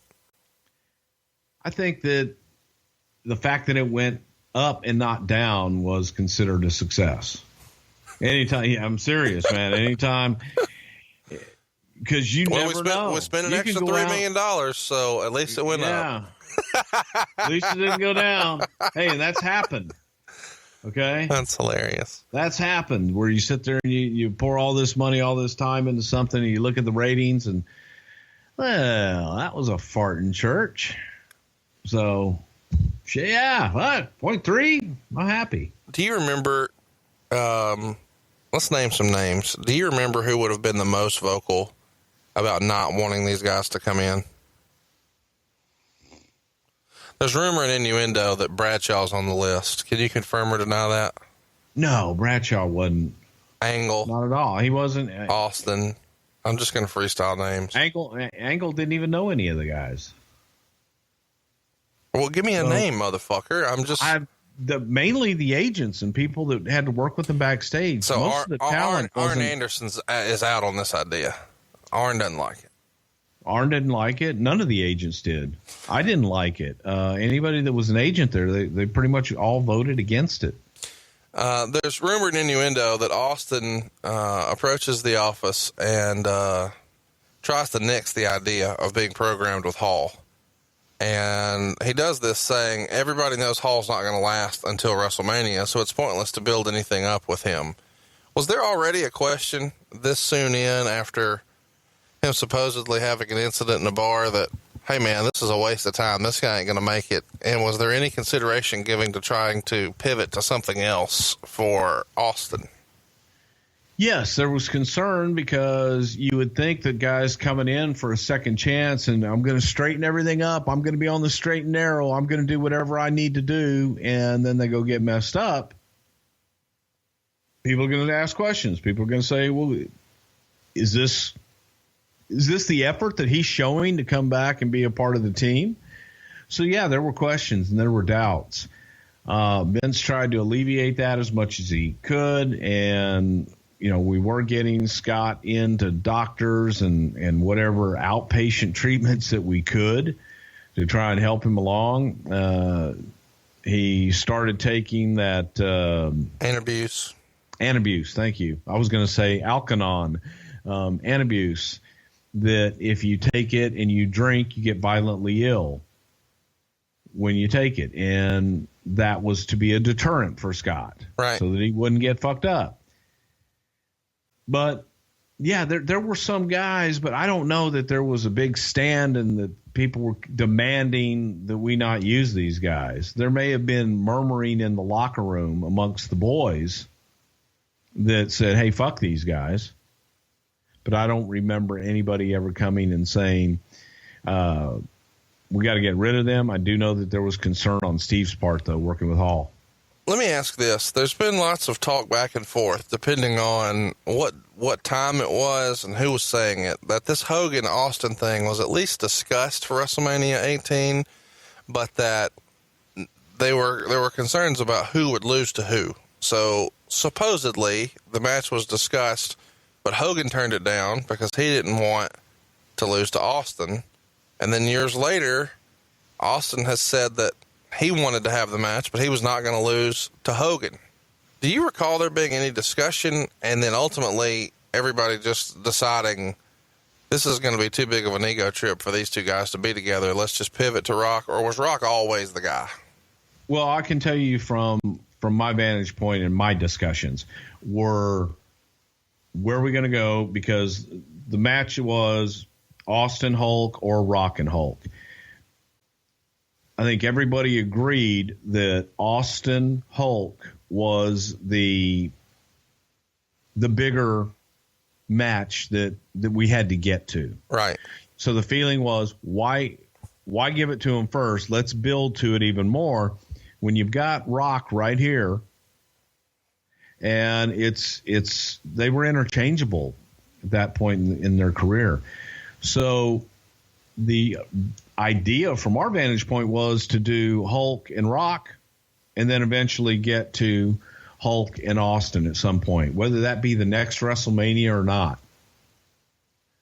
But that was the thinking behind that. And it wasn't there may have been discussions where both guys said, I'm not putting him over, I'm not putting him over. And that's just gesturing and positioning. Somewhere around this time, the WWF.com does an interview with Hulk Hogan, and they talk about how happy he is to be back. And he mentions that he spoke to Vince the prior year, trying to come back and work in time for WrestleMania 17. And that's important to remember that Hulk went home in 2000, so he wasn't with WCW till the very end. He was under contract and he was in a lawsuit, but he wasn't actively working. Anyway, in this interview, Hogan admits that the deal fell through and it was his fault. And supposedly, I've never heard this, but Meltzer says that the reason it fell apart is because Vince wanted him to come in at WrestleMania 17 and lose to Triple H with the pedigree. And Hogan didn't want any part of that at the time. Do you remember that even being discussed for WrestleMania 17? Never. That seems so out of left field to me. During the February 25th edition of SmackDown, the NWO comes down and reads a prepared statement saying that they're sorry for the attack on The Rock on Raw. And then Austin suddenly drives down to ringside in his truck and begins assaulting the NWO with a tire iron, and Nash and Hall escape into the night. Austin continues to beat on Hall, and then later in the show, Austin is shown inside a walk-in freezer with Hall, and Hall is tied to a chair. So Austin is drinking beer in front of him, giving the conversation we just had about Hall and abuse. Is this a rib? No, this was a tragic scene. I forget where the hell we were. We were like Madison, Wisconsin, or maybe Milwaukee. I know that we were kind of in Chicago because we drove back to Chicago that night. But we shot these damn things all night long. And then after the show was over, we were there until roughly 2:30, 3 o'clock in the morning shooting this shit. And it ended up Vince coming in, taking the whole shoot over, and me getting yelled at for drinking a beer at 1 o'clock in the morning when I had nothing to do other than wait on everybody else. And myself and another one of my cohorts were enjoying an ice cold adult beverage after we had finished our job, and we're like, what are you guys doing over here drinking? we're done. Y'all are over there still shooting shit. So then I got drug into it, but you say he's drinking beer in front of him. Steve was pouring beer on Hall. Now, the antabuse, if you smell beer even, you start getting violently ill. Well, they had Scott's mouth taped up, and no one knew that Scott had taken antabuse.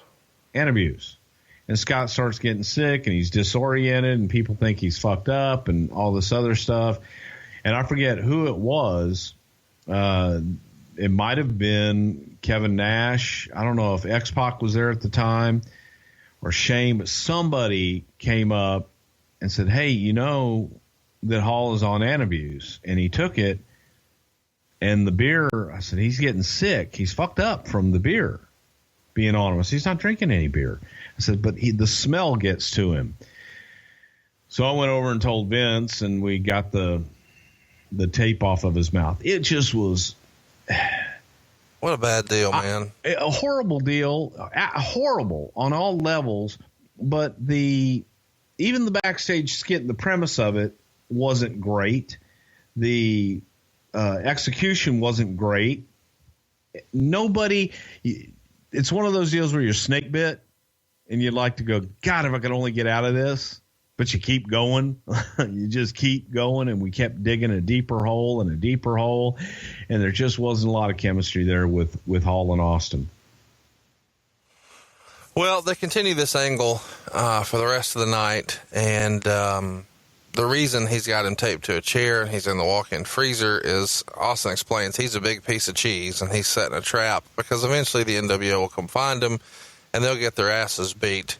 That does happen, and then later in the show, after Austin throws him in the back of the truck, he drives the truck down the aisle and throws Hall's body in the ring, and he continues to stomp on him as he cuts a promo, and then eventually offers him a beer. Hall's desperate for it, so Austin gives him the stunner instead, and then they show Austin taking a can of spray paint and spraying 316 on Hall's back.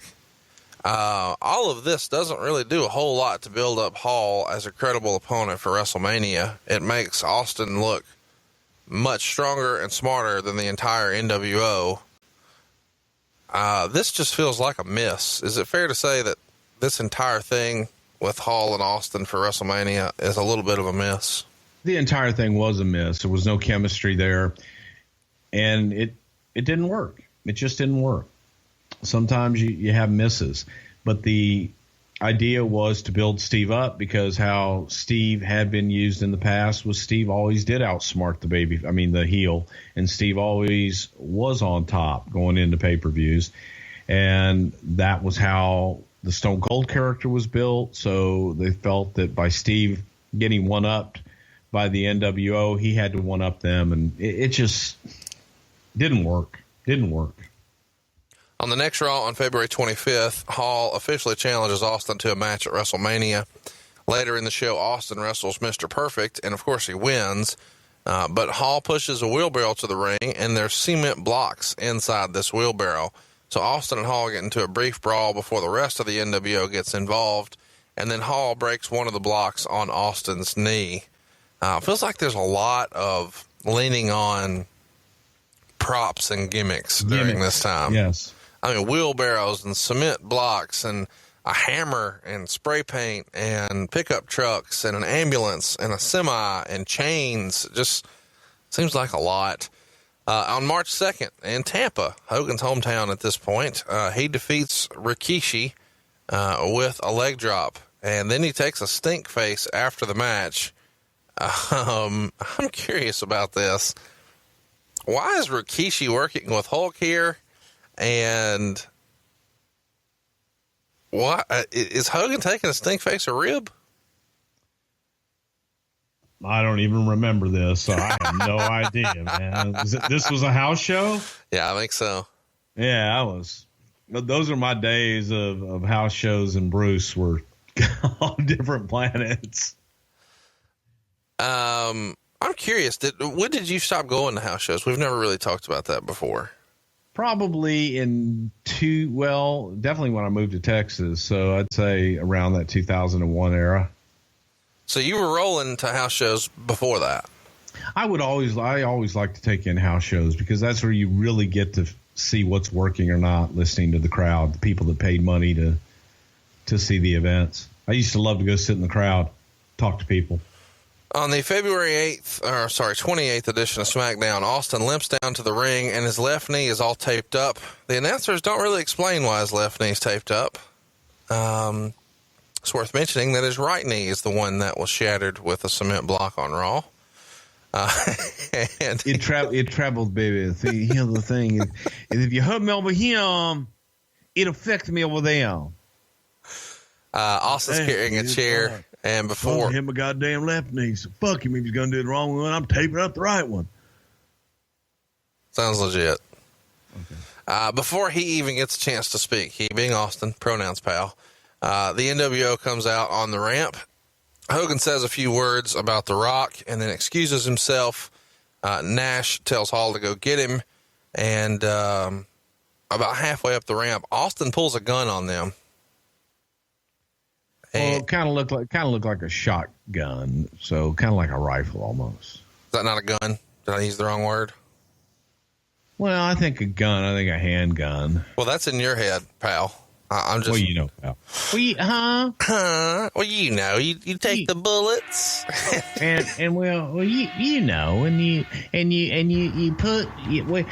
Well, you know, is it a revolver? You know, Jerry, you are a master of recipes, and the number one fresh ingredient and recipe delivery service in the country is Blue Apron. Am I right, Jerry? Oh, well, you know, and you know what else, Conrad? Well, I feel like these guys are making incredible home cooking accessible to everyone over at BlueApron.com. Is that right, Jerry? Well, it's affordable, I can tell you that, because for less than $10 per person per meal, they deliver it right to your door, and well, you know, like if you need some chicken, and then you need some salt. Well, I need some more. I need some more variety. I need something flexible. I need something easy. I need something guaranteed. I need BlueApron.com. Check out this week's menu and get your first 3 meals for free. That's right, for free. You even get free shipping. Let's run through that again.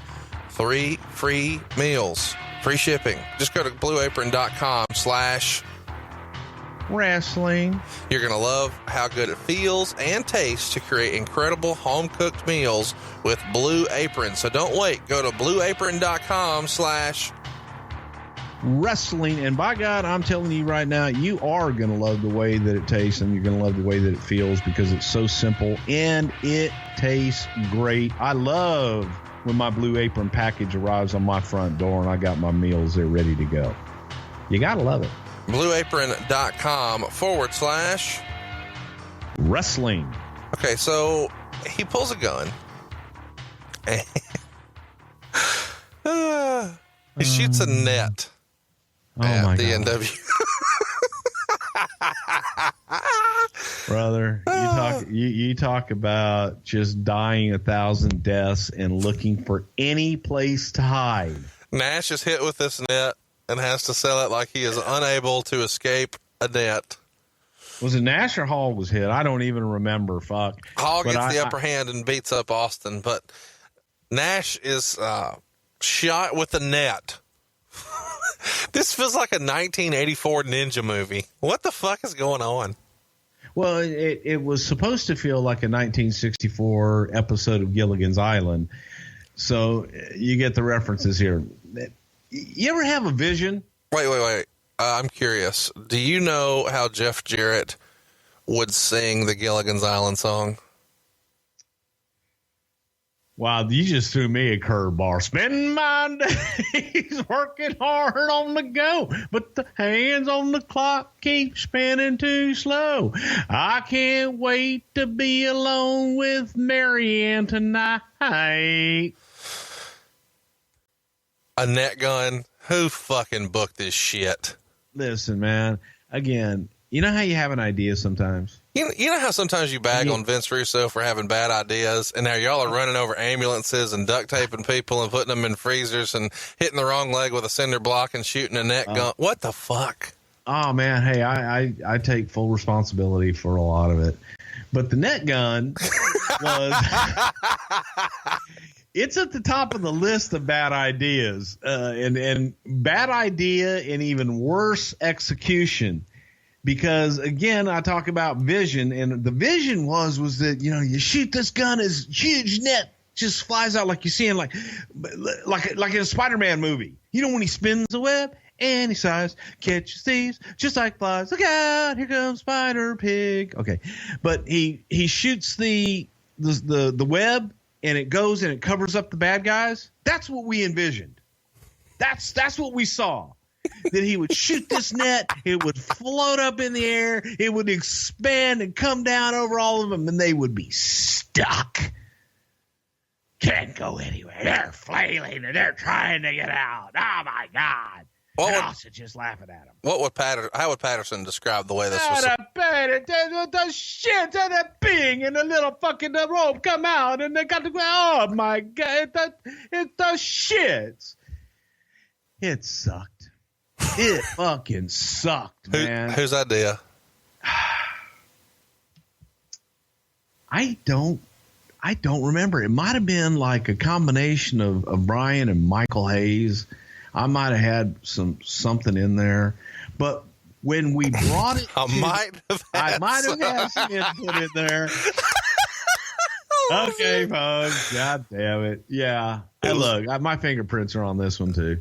But I love it. Someone else's idea. It was somebody else. It was not me. We called the gimmick guy, and he's like, "Oh yeah, goddamn, it'll be great. You know, it'll be great. Everything will explode. It'll be awesome, man. We'll do this."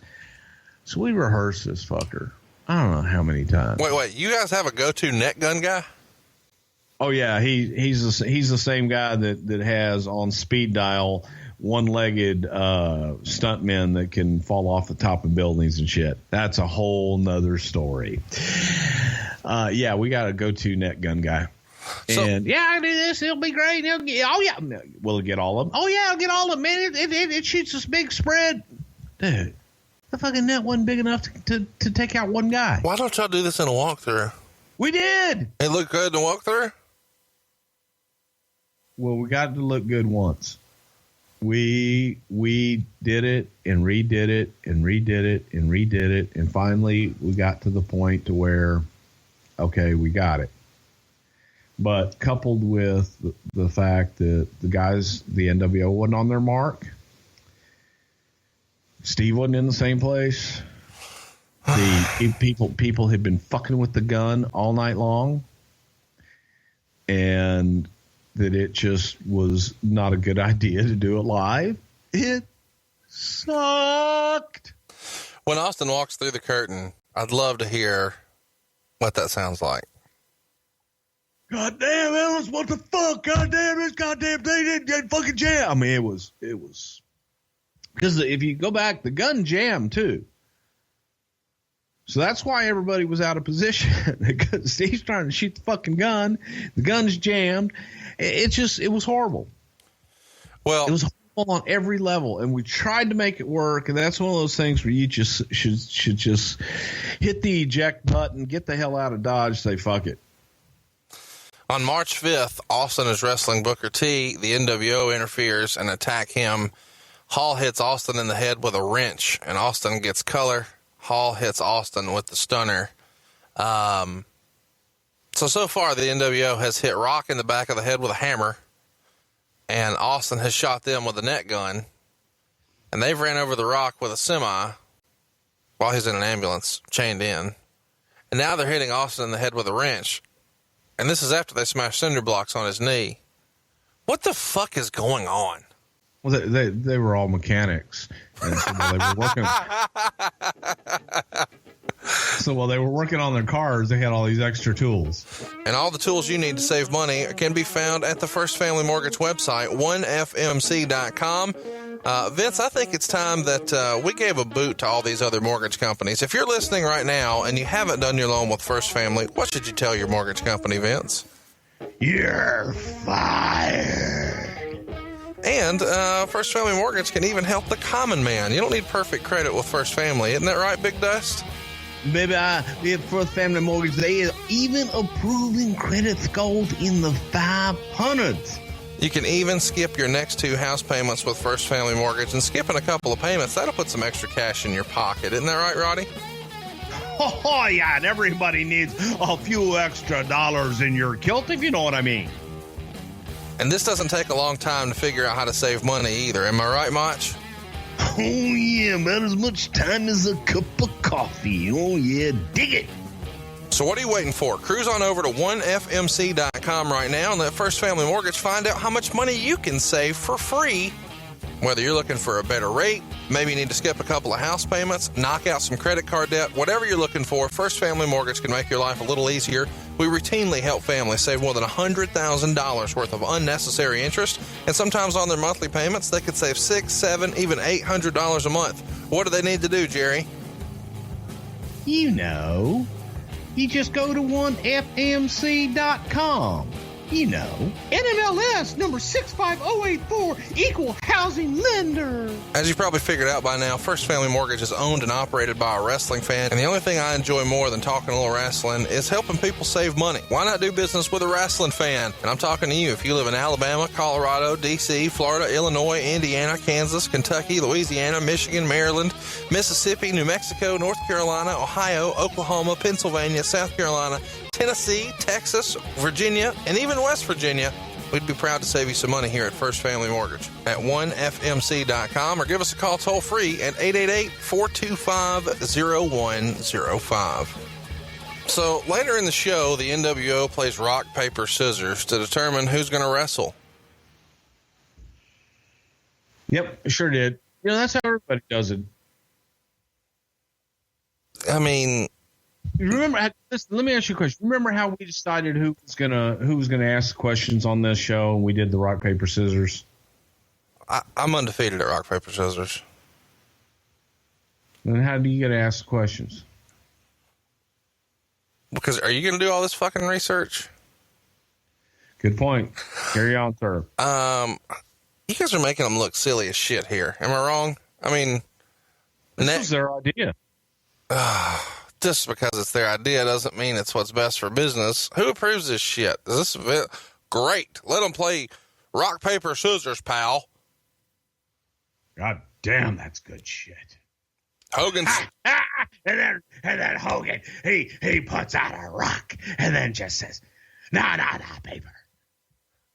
I love it. Did you tape this? Did you produce it? I did. Golly, I can see these brother love segments a long way away. So then the nWo does a segment where Hall reaches into a bingo tumbler, like where they put the balls or whatever, and pulls out the name of a mystery opponent for his match later, and it's Spike Dudley.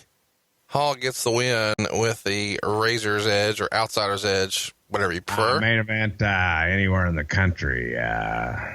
Scott Hall and Spike Dudley of the Dudley Brothers Boys group there. Yeah.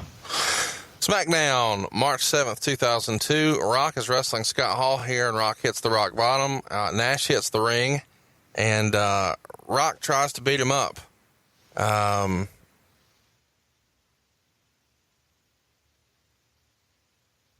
This doesn't work, and Nash tries to bump over the top rope and ends up getting himself tangled up in the ropes. Do you remember this? There are some things, Conrad, that you remember that you tried to remove from your memory. This time period is one of them. Yes, I do remember that. Hogan comes down and has a stare down with The Rock, and then Hall and Nash attack The Rock, and all three beat him up. Austin makes the save and clears the ring with a chair. Vince comes out on the ramp and makes a handicap match for Raw, with Austin and Rock teaming up against the nWo, all three members. This is unfortunate because Nash is obviously a great performer, as far as somebody who is very popular and draws a lot of money and has a good promo and people think a lot of. He's making a considerable sum of money here, and it feels like you guys are making him look dumb with the net gun and rock, paper, scissors, and now he's tangled himself up in the ropes. Are you in Gorilla when this happens, or are you just really wishing you were anywhere but there when this happens? I was wishing I was anywhere but here when all this took place, yes. I was at Gorilla, and watching it, it just, you know, you got three guys, all top guys. Yeah.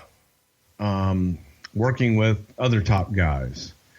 But everybody had their own viewpoints and vision of how they thought things should be. And then you've got your owner who has his vision of exactly how it should be. And then you've got other creative people who are throwing their 2 cents into it. So it was a tough time. That's really about the best I can say. It's you say why. There was a lot of debate, way too much debate, way too many cooks in the kitchen, way too much second guessing, and way too much last minute. Just do it. Why did you guys decide to give away Hogan's first match on TV rather than on pay-per-view? It feels like that would have been smart to save that for a pay-per-view to me. I agree with that. It was in a handicap match. You didn't see a whole lot of him. The idea was to get the win over The Rock. I am still of the same mindset. I would have preferred to, you want to see him in the ring? Pay for it. The WWF had a reputation during the Attitude Era. So when they're really going head to head with Vince in 96, 97, 98, 99, 2000, that the undercard, as far as match quality, may be really strong from a WCW side, but the main events of the WWF really just could not compare to WCW. They were just far superior as far as in-ring work. Was there any concern here after those guys being in WCW for so long and then being out of the business for so long that the match quality may suffer for them at WrestleMania? Yes. There's another reason. Don't put it on free TV. Yeah, that's fine. Keep the mystique. But it goes away if you're letting everybody see it for free. The March 11th edition of Raw features this match that we're talking about, the handicap match, and it also ends up being the, I guess, first and only match, maybe, that Austin and Hogan ever had together. Do you remember that way? I think that's correct, yeah. So the nWo wins the match clean with Hogan pinning The Rock in the middle of the ring after a leg drop. Why was it decided to have Hogan get the win clean over The Rock? To just get to their match, give Rock a little something to get back at WrestleMania. I mean, you really think about who's in this match. You've got three of the biggest stars in the history of the business. Hulk Hogan, The Rock, Austin, they're all there. The crowd pops huge when this happens and Hogan pins him, and this is obviously a little bit of foreshadowing for what we're going to see at WrestleMania 18, as at least, as far as the crowd reactions go. Is it at this point that you guys realize, hey man, Hogan's going to get cheered like a son of a bitch at WrestleMania? There was still that hope with, it's a double-edged sword, because Toronto being a traditional wrestling town, right. There was that hope that Toronto, by God, they're going to know Hogan's supposed to be a heel, and they're going to boo the shit out of him. Also, Toronto being a very traditional WWF town, right? You run the risk of they love Hulk Hogan. Who doesn't? Exactly. This is the go-home edition of Raw, and this didn't make sense to me then. It doesn't make sense to me now. Smarten me up. Why does Nash not have a match at WrestleMania? Well, I think you just said it. Here are guys that had been sitting on the couch, were not known for their great work, and two of them do have matches. So do you do the other one? And I don't know that there was really anything there for him at that point. It was probably safer to have him be the nWo guy. He's a month. To answer your question, I don't really remember. I just don't know if it was. But That seems silly. You sign this guy to a big money deal. He comes into a big splash. He's programmed with the top guys. You're paying him a lot of money. I found it silly that we got him working on TV before the pay-per-view. I would have had them only come out, beat people up, and cut promos. Let's talk about WrestleMania 18. It's March 17th, 2002. It's at the Sky Dome in Toronto. This is the first time here since WrestleMania 6. So there's been a 12-year, stint here in between Sky Dome WrestleManias. Meltzer reports this does set the new Sky Dome record of 68,237 fans, of which 61,069 were paid for a gate of 3.9 million, which is 6.1 million Canadian. And this breaks the record set the previous year by WrestleMania 17 in Houston.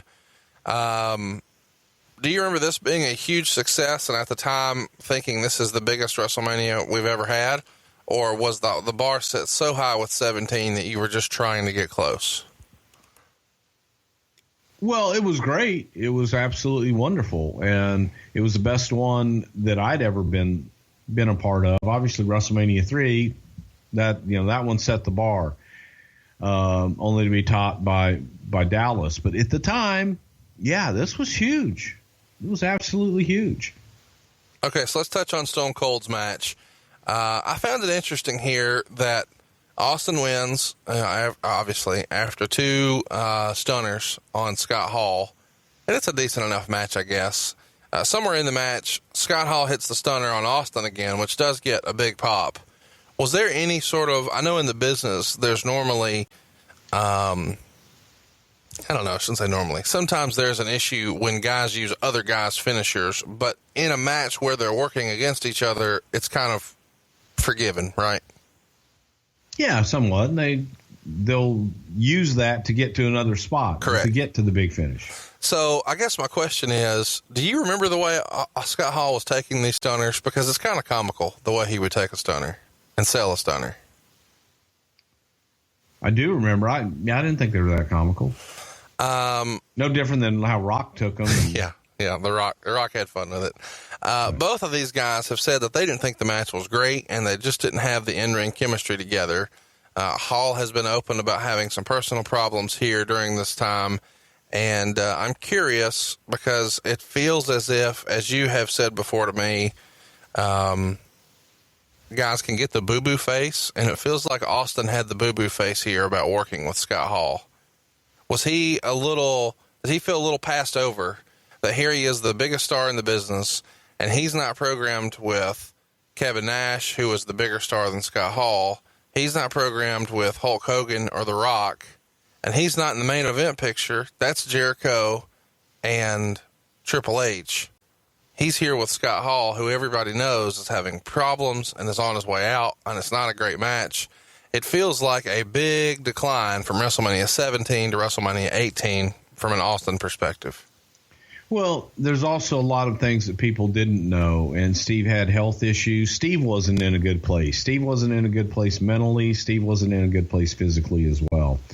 So add that to the nWo situation and Scott Hall not being there, no chemistry. It was the perfect storm for a shitty match. Reality is there were a lot of fingers to be pointed, a lot to go around, and a lot of blame for a lot of people to take. It just didn't work. Well, let's talk about what did work, and that is the Rock Hulk Hogan match from WrestleMania 18. If you have not seen this or you haven't seen it in a while, I encourage you to go watch this today. It's outstanding. The work is what it is, but man, the reaction, God, what an electric match. The Rock ends up winning after two rock bottoms and the people's elbow. Of course, Hogan comes out to a massive ovation, which we have covered. Toronto loves them some Hogan. Very quickly in the match, the fans are cheering for Hogan, who's supposed to be the heel, and booing The Rock, who's supposed to be the babyface. And at different points during the match, they even bust out the old Rocky sucks and die Rocky die chants, which we haven't had in a long time. Hogan tries to use several different heel tactics, like whipping him with his belt, the eye pokes, the back rakes. Every time he does this, though, the fans cheer. And it almost feels like they do, a double turn, kind of like Austin and Brett did at WrestleMania 13. And The Rock starts to try to play into this a little bit, But what was the backstage reaction when you guys see, that this isn't necessarily going according to plan, but wow, what a response from the crowd. What's the feeling in Gorilla as this is happening? I wasn't backstage. I watched the entire thing from the floor of the Sky Dome. What was that like to be in the crowd for that match? Electrifying, baby. It was. I watched it with Brian Gewirtz, who is the head writer of Raw, and he looked at me and said, "Do they know that The Rock is the babyface and that Hogan is the heel?" Right. And I said, "I think they think otherwise." And that crowd was on their feet the entire match. They loved it. I thought both guys did a great job of kind of switching roles. They tried to get them into that traditional, what they went into the match story, but both guys adapted and they went with the crowd. Hogan played babyface and Rock played heel. But it's it's a teaching tool for young talent to go and watch how these two guys listen to the audience. They changed the way the match was laid out and went with it and didn't let the audience get to them. They took the audience on a hell of a ride, and that was the main event of that show. Oh, for sure. No doubt about it. Was there any consideration given, do you know after the fact if Vince was giving different instructions to the referee? I don't, because I wasn't there. I was, like I said, I was in the crowd watching it, just sitting there watching it and enjoying it as a fan.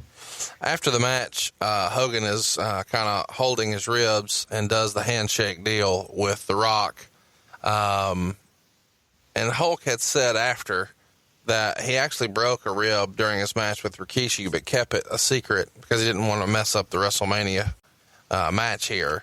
Did you hear about that beforehand or after, that he had a broken rib, or is this just Hogan working? I never heard that.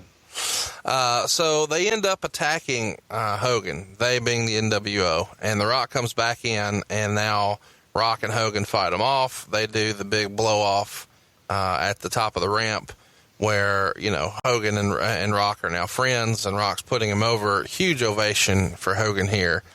Was the plan always to have Hogan attacked by Hall and Nash, or was this on the fly because of the reaction that happened during the match? Conrad, I'm going to give you the honest answer of I don't remember. I really don't remember, because it was so strong that I want to say that wasn't the plan, because we had to send Hogan home to Tampa on the corporate jet the next day to get his red and yellow stuff, because the reaction was so strong with him as a babyface that we did make the change to have him come out in Montreal and cut that promo and do the 17 minutes of not saying a word, standing there and taking in that ovation. So I don't think that was planned. That might have been something they just called a gorilla. So they call it a gorilla and obviously tell the ref, and then he communicates to the guys what's going to happen. That happens. And then when do you know, hey, we're going to send him home to get the red and yellow? That night. So he goes that night, or he goes the next morning? We went to Montreal in the morning.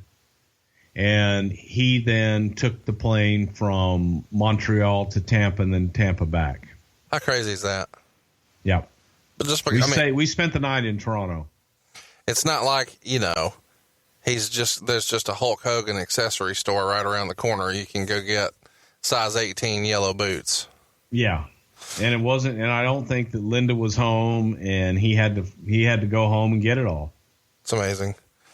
The next night in Montreal, as you alluded to, Hogan comes out to the monstrous ovation, and it goes on for what feels like forever.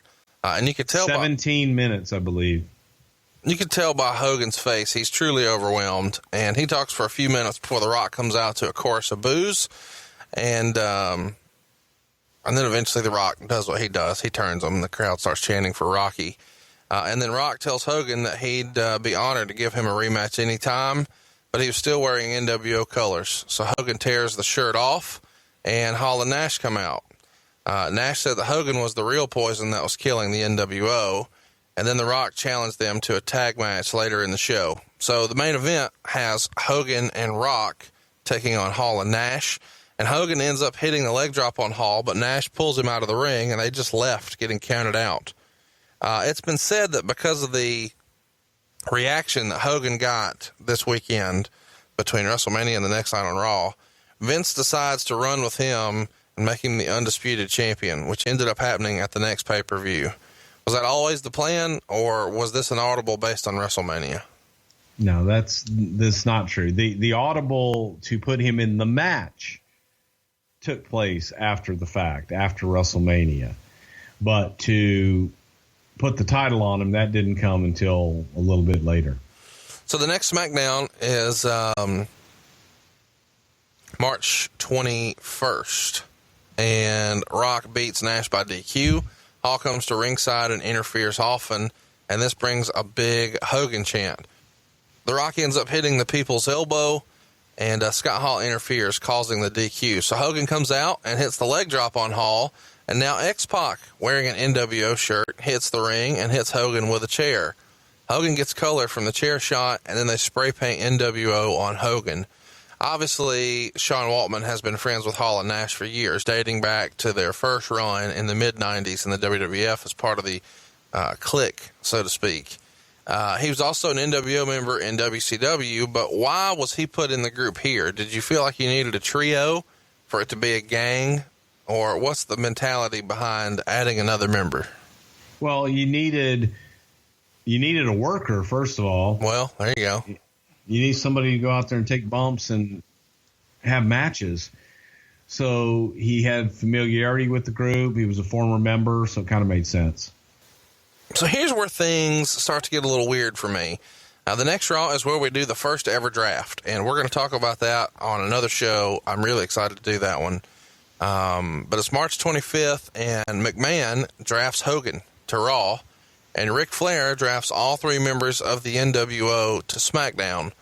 Bruce, I'm curious, why in the middle of this angle, seemingly, would they draft these guys to different shows, ending the angle so quickly without Hogan wrestling any of the three guys in a singles match?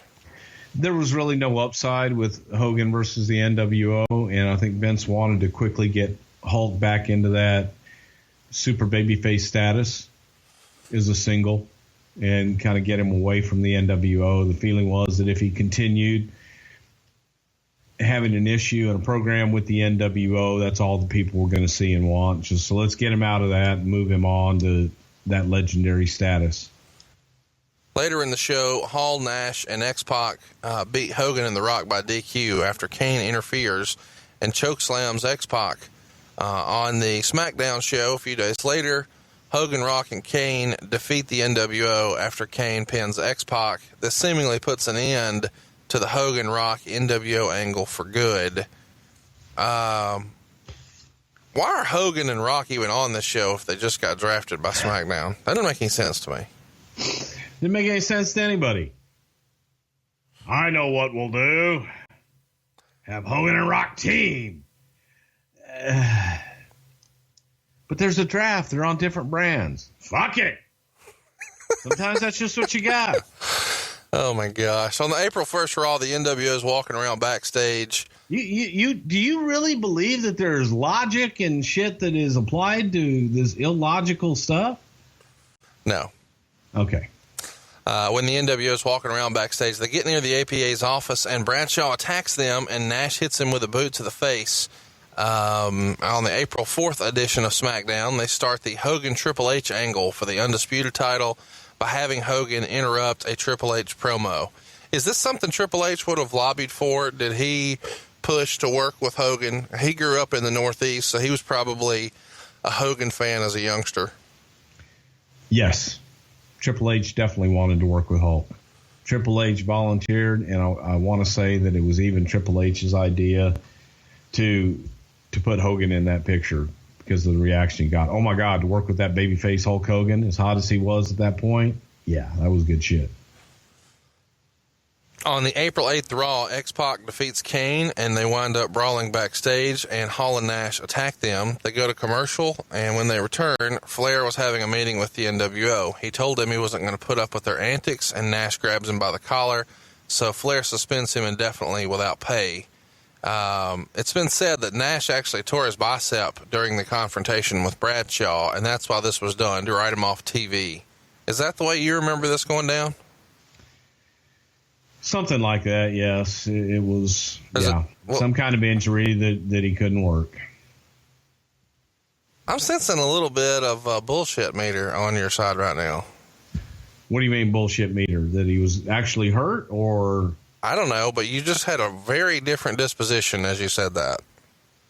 Well, there were often times that Kevin would come up injured, come up lame when it was time to work.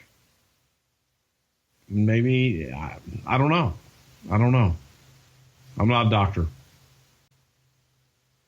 Later in the show, Steve Austin defeats Scott Hall in a number one contenders match. On the SmackDown before Backlash, Hogan and Triple H wrestle Kurt Angle and Chris Jericho to a no contest.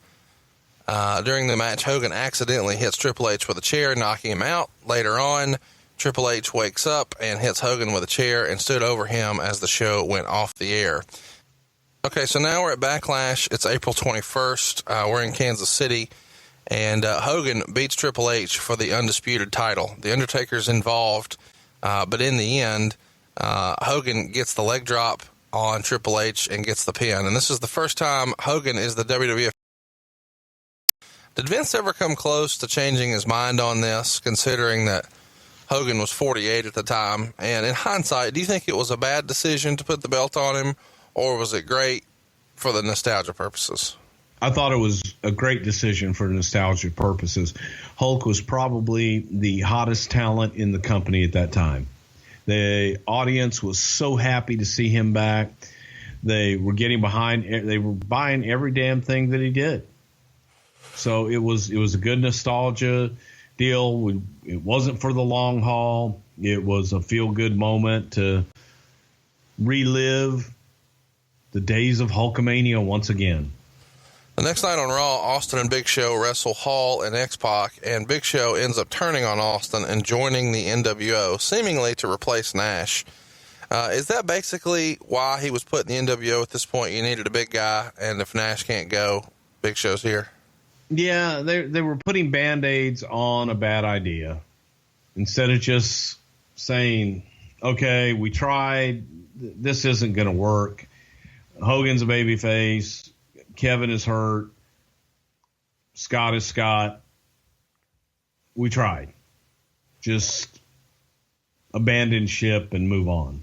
But we kept trying to, well, hey, what if we just put more guys in? And we started doing what everyone criticized WCW for doing in the nWo. You kept throwing any and everybody into it, and it weakened it. And then now all of a sudden we're doing the same shit. April 29th Raw, Austin and Bradshaw beat the nWo with Flair as the guest referee. Austin hits X-Pac with the stunner, but his foot was on the ropes. Flair counts the pin anyway. Later in the show, Hogan is set to defend the title against William Regal. It's kind of an odd match. At the start, Regal wants Hogan to drink tea with him.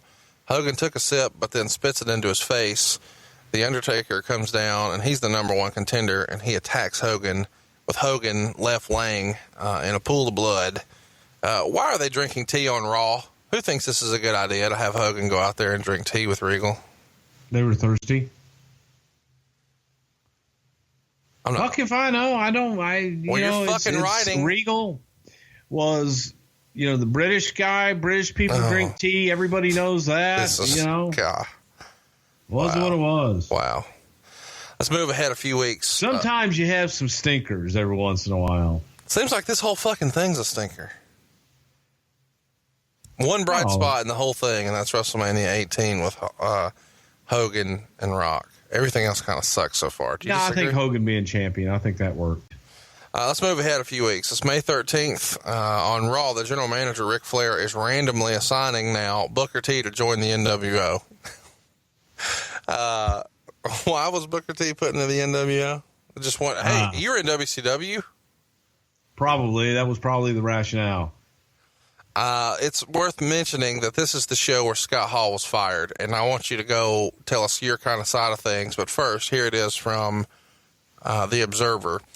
Scott Hall, 43, was released from World Wrestling Entertainment Monday night after Raw. On Tuesday, a statement was posted at WWE.com. World Wrestling Entertainment Senior Vice President for Talent Relations Jim Ross announced today that WWE and Scott Hall have mutually agreed to end their contractual relationship. WWE wishes Hall the best of luck in his future endeavors. This is the same edition of The Observer that also reported that Hall got wasted his very first week with the company and was forgiven after he apologized to management and promised to take his medication, and that would ensure that he wouldn't drink any alcohol in the future. What he didn't tell some was that he was only planning on taking the medication on days he was scheduled to wrestle. The night before, well, that was a different story. And so the night before WrestleMania, sources say he got wasted again. Despite this incident taking place one day prior to the company's biggest show of the year, he was not fired. At this point, Hall, Nash, and a few others came to the conclusion that they were bulletproof, and there was allegedly another incident at the Backlash pay-per-view. Not only was he not fired, but he was put over Bradshaw, who the company had apparently been grooming as a top star for the Raw show.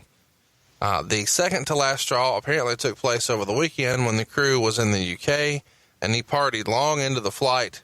One report was even that he fell asleep backstage at the Insurrection pay-per-view. Still, the decision was made to bring him to Raw Monday. When he showed up to the building in, shall we say, less than perfect condition, the decision was made to let him go. That's what's out there. That's what's been reported. Bruce, what really happened? There's probably a lot of elements of truth to that, in that Scott, did have problems, and I do believe that Scott was probably reprimanded and talked to on several different occasions for his behavior outside of the ring. They were confused with, well, if I'm not messed up at the show, then that's okay. What I do in my free time, that's okay. That's not okay, especially when you're there for work. You're there for the company, and we're bringing you in, staying at a TV hotel, and you're walking around messed up. The deal was you come in and you're straight, you don't get screwed up. And Scott tried to, do typical Scott Hall stuff and trying to talk his way out of it. And this time he just wasn't talking his way out of it. And Scott was in a bad place. He was in a bad place with alcohol and drugs and pills and whatever the hell else he was doing.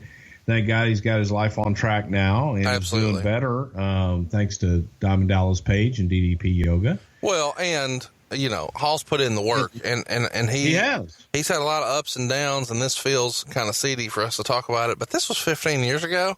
He's in a much better place, and as he would say, he's Hall good.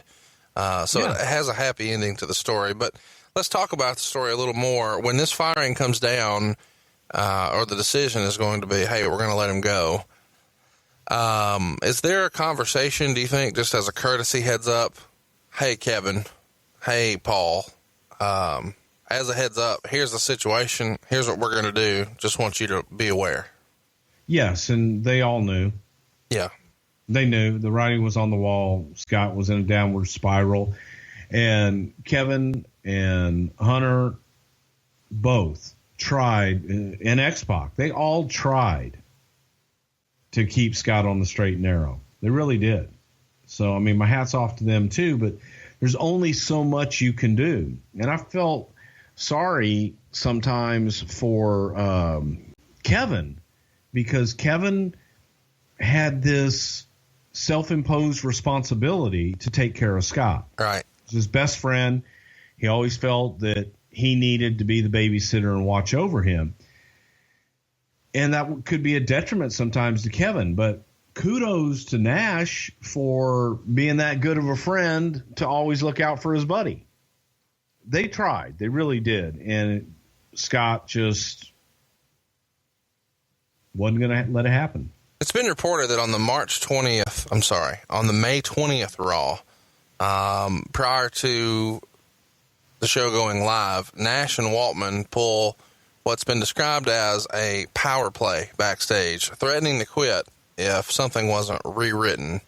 And they do this grandstand when Vince and Stephanie aren't there. Shane McMahon is there, and he gives in to their demands. Do you remember what the story on this was? Does any of this ring a bell? It rings a bell because I wasn't there. And as we talked about earlier, I was in Houston with my wife going through treatment, but I heard about it long distance. And what did you hear? Like, what happened? I heard that obviously none of us were there, Vince and Stephanie in particular, and that guys, and it wasn't just X-Pac and Nash, but that the boys were trying to get to Shane and trying to influence Shane to change everything. And Shane, being there alone and being the authority figure in real life, may have gotten a little overwhelmed, but that's hearsay, and that's getting it from different sources that were there going, oh shit, we had all this stuff approved by Vince and Steph, and everybody's on board, and now they're changing shit, and we don't have Vince to come in and be that final, the buck stops here. What did Vince think when this happened? He wasn't pleased. Is the heat on Nash for pushing to get something changed, or is the heat on Shane for allowing it, or both? Both.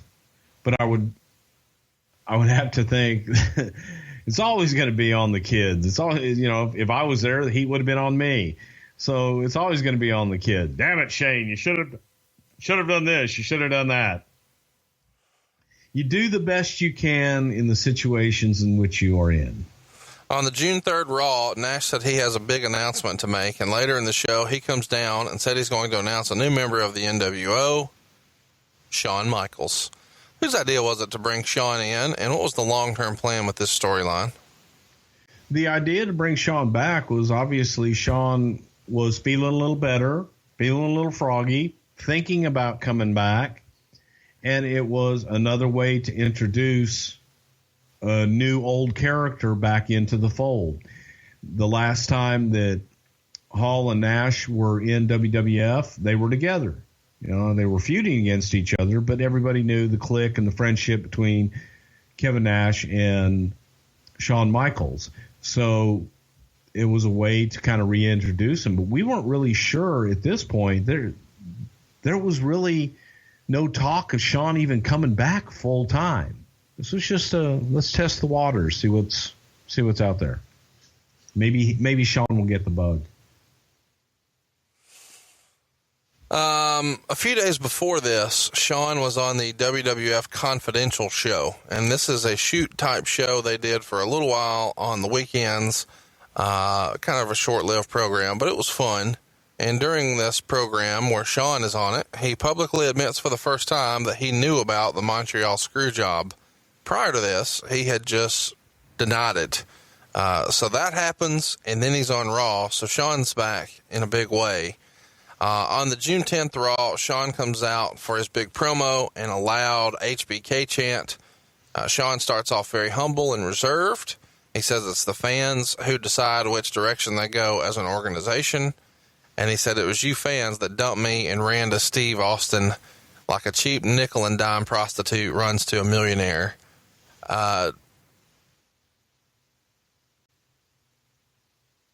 Whores. Thank you. I was hoping you'd give me the Terry Funk line. They're all whores.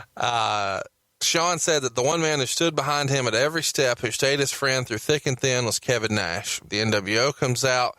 Shawn says he noticed that someone didn't quite fit in the nWo, and he teased it being Big Show and X-Pac, and then Superkick Booker, and says, I thought to myself, well, you're the problem. You see, he's tried to steal the spotlight from the nWo just like Austin tried to steal it from me, just like The Rock tries to steal it from Hunter. So Booker T is literally kicked out of the nWo here.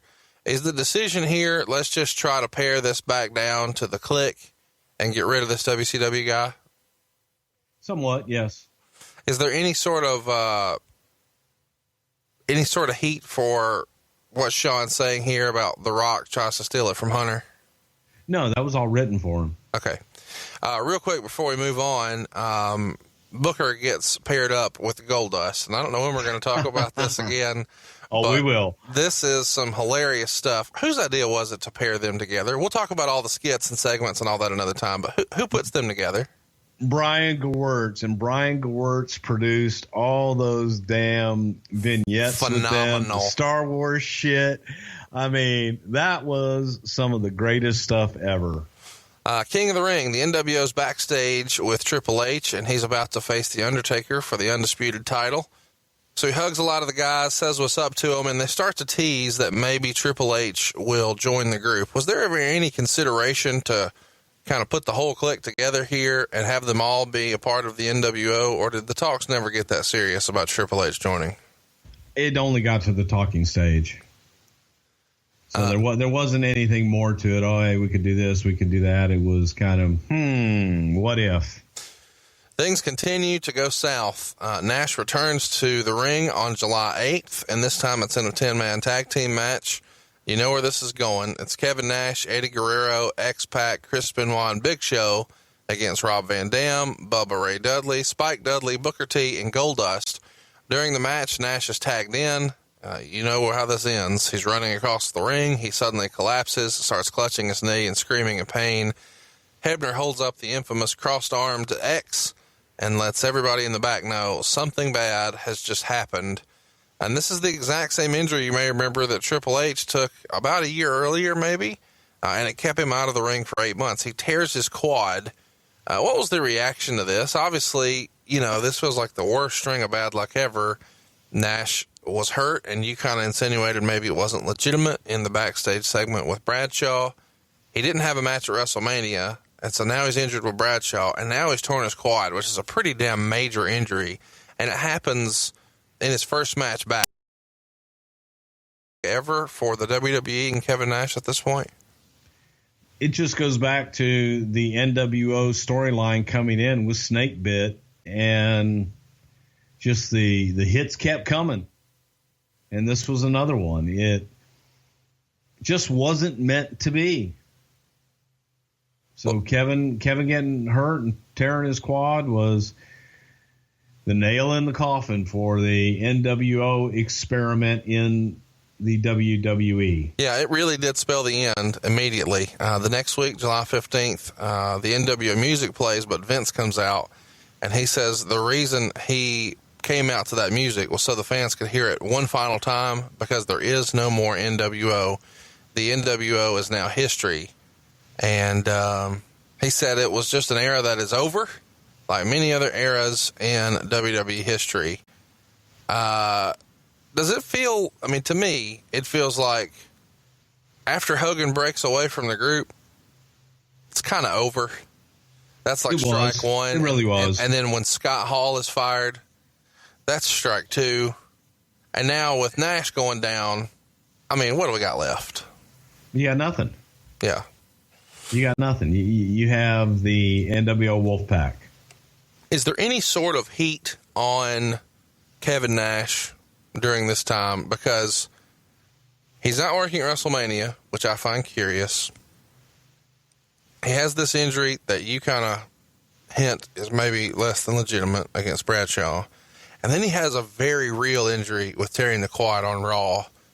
It feels like they've spent a lot of time, effort, energy, and cash here, and they're not getting a return. But it's not like he intentionally tears his fucking quad. I mean, come on. Is there any heat? I don't know. There's heat. There's disappointment. Right.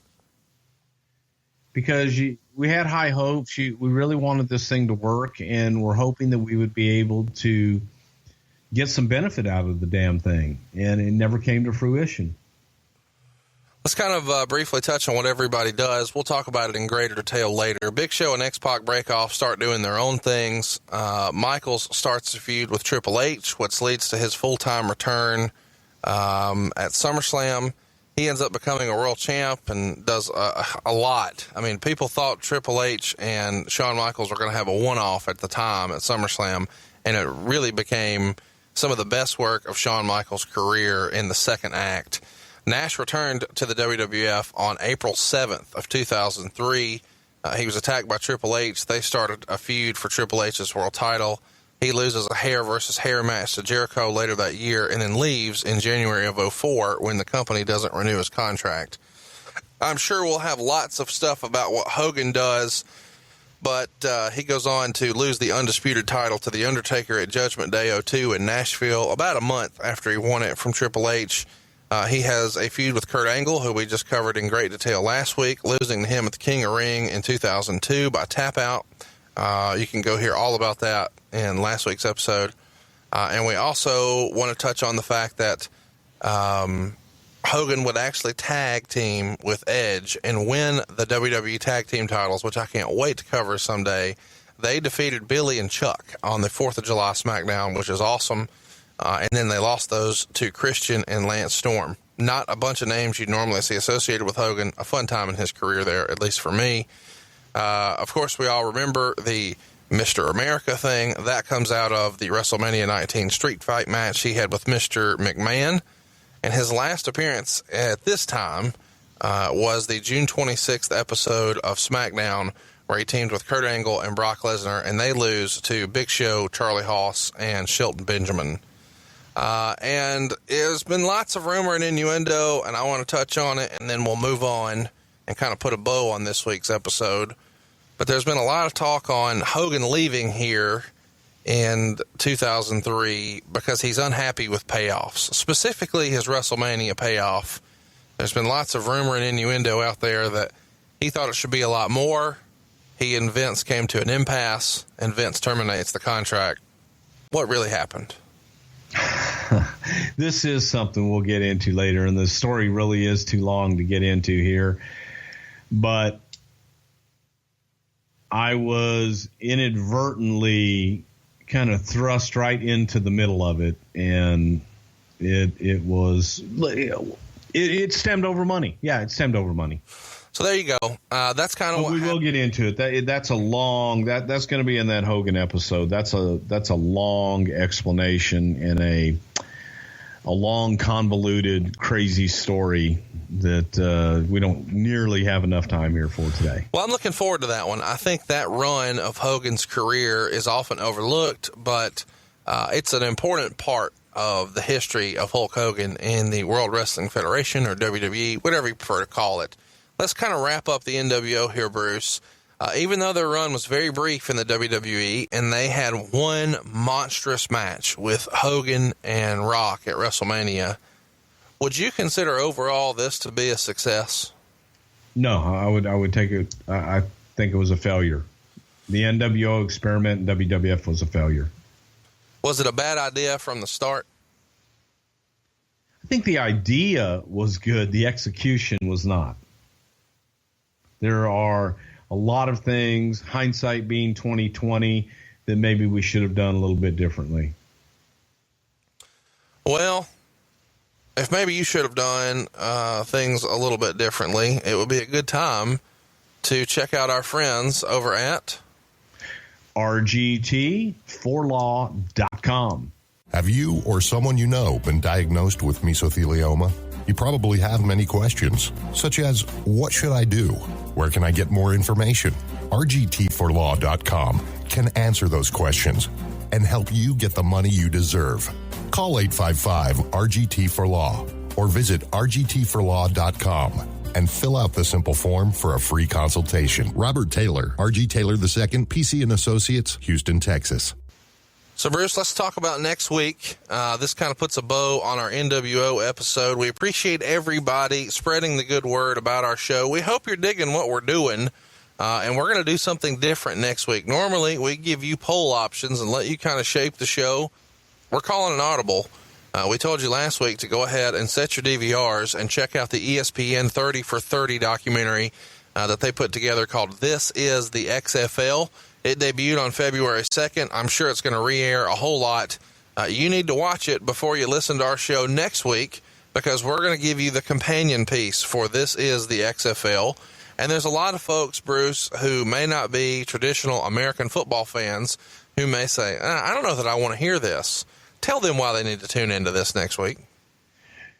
Well, because it was a very crazy period in my life, that's for damn sure. But the wrestling influence of Vince McMahon and his maniacal, evil genius mind, putting that in the arena of football, professional football, and how he wanted to dominate and take over from the NFL, or at least give it an alternative. But the personalities involved, from Vince McMahon, myself, Michael Hayes, Brian Gewirtz, and The Rock, just everybody, we all had to be involved in this damn thing. And the opening weekend stories alone will be worth the listen. I watched the 30 for 30 very quickly. I'm going to go back, watch it again and again and again, because there were a lot of things that they missed and there were a lot of things that they got wrong.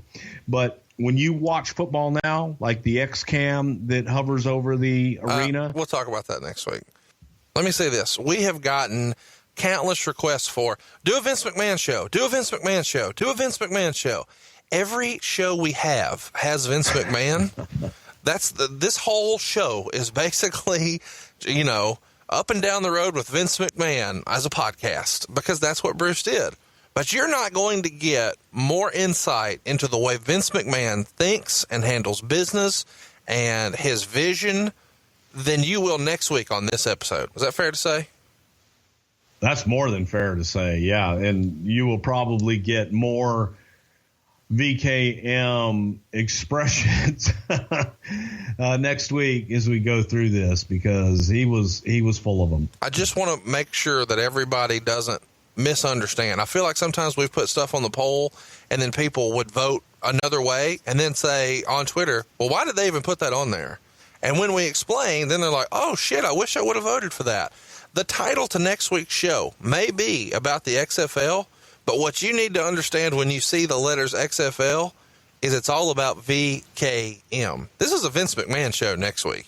And so that's what I hope that you can really understand. So before we get all your hate tweets about, I don't like American football, it ain't about American football. It's about and it's about how XFL affected the WWE and the state of the wrestling business in that time as well. This is a Vince McMahon story. There's no more classic Vince than this, and that's what we're going to cover next week. And we hope you tune in, and Bruce is going to tell some stories that when we finish taping, we may actually need some protection for Bruce. And how do you do that? Well, you go to formysaferworld.org, and when you go there, you're going to find self-protection equipment like tasers, stun guns, outdoor equipment, DVR and surveillance equipment, even stuff like pepper spray, mace, and much more. But best of all, you get free shipping for orders over $100 and personal delivery for local orders. How about that? Let us make your world a little safer, and visit us today at formysaferworld.org. But for a limited time only, Bruce, they can even get an extra 15% off. They just need to use the code Wrestle. Check it out, formysaferworld.org. And we hope you also check out Something to Wrestle With spinoff show. We call it What Happened When, and it's going to be this Monday. So What Happened When Monday with Tony Schiavone. What are we covering? You get a new host on that yet? What's that? You didn't get a new host on that yet? That Schiavone guy's still around? Schiavone's still around. Yeah, I'll put butts in seats. We're talking about the nWo there too. So the nWo is taking over. Check it out right here on MLW Radio this coming Monday. What happened when nWo sold out? So if you need a little more nWo in your life, give us a listen. And it's worth mentioning, we're still looking for your iTunes reviews. I'm trying to talk Bruce into us setting a milestone that we can all try to reach as a group as far as the number of reviews. And when we do, we give you guys a bonus show. So if you like that idea, man, please go leave us a review. And if you post your screenshot on Twitter, we're going to go ahead and let you register to win a free Something to Wrestle t-shirt from BrucePrichard.com. And there's lots of new swag over there. Maybe my favorite thing you got going right now, Bruce, is the Make America Love hat. I mean, how cool is that? It's not exactly like our president's hat. It's maybe a little better because it's filled with love. That's what I was going to say. It's all about love. But if you love, hey, it's Conrad, you can wear a shirt with his big old face right on it. It's my new favorite shirt, and it's a hey, it's Conrad, and all your old favorites I used to be over. Box of gimmicks. the beautiful biker patch that I'm sporting. I'm wearing that one right now. And they're all right there at brucepritchard.com. Come visit us. Every time that you get a t-shirt, I call you. I really like it when I'm sitting in my office and an email comes up and I call the person within 1 or 2 minutes of ordering a shirt, and they're like, what the hell? But I love to talk to all of our fans, and I kind of do a research when I get them on the phone too and pick their brain about the show. So buy a shirt, get a call. Absolutely. Check it out, brucepritchard.com. And it's worth mentioning, and we also want to go ahead and take a minute to shout out our great friend Sam Roberts. The Sam Roberts Wrestling Podcast did basically a promo for our podcast this week, and we want to tell you how hilarious his episode is this week. He has perhaps the best Macho Man impressionist around, Mr. Dan Soder. You can also check out Stone Cold Steve Austin's brand new podcast, The Unleashed episode, featuring our own Bruce Prichard. And next week, check out The Ross Report, which is also going to feature Mr. Bruce Prichard. We also need to shout out our good buddy Eric Bischoff, who's doing an awesome show with Nick here on MLW Radio, Bischoff on Wrestling. They had Lex Luger on this week. Recommend them all highly. Check it out. And in the meantime, of course, go ahead and hit the subscribe button on What Happened When. If you need a little more nWo action in your life, this week we're covering the 1997 sold-out pay-per-view with Mr. Tony Schiavone. And we'll be back here next week with all things XFL, which is really Vince McMahon, on Something to Wrestle With. Bruce Prichard.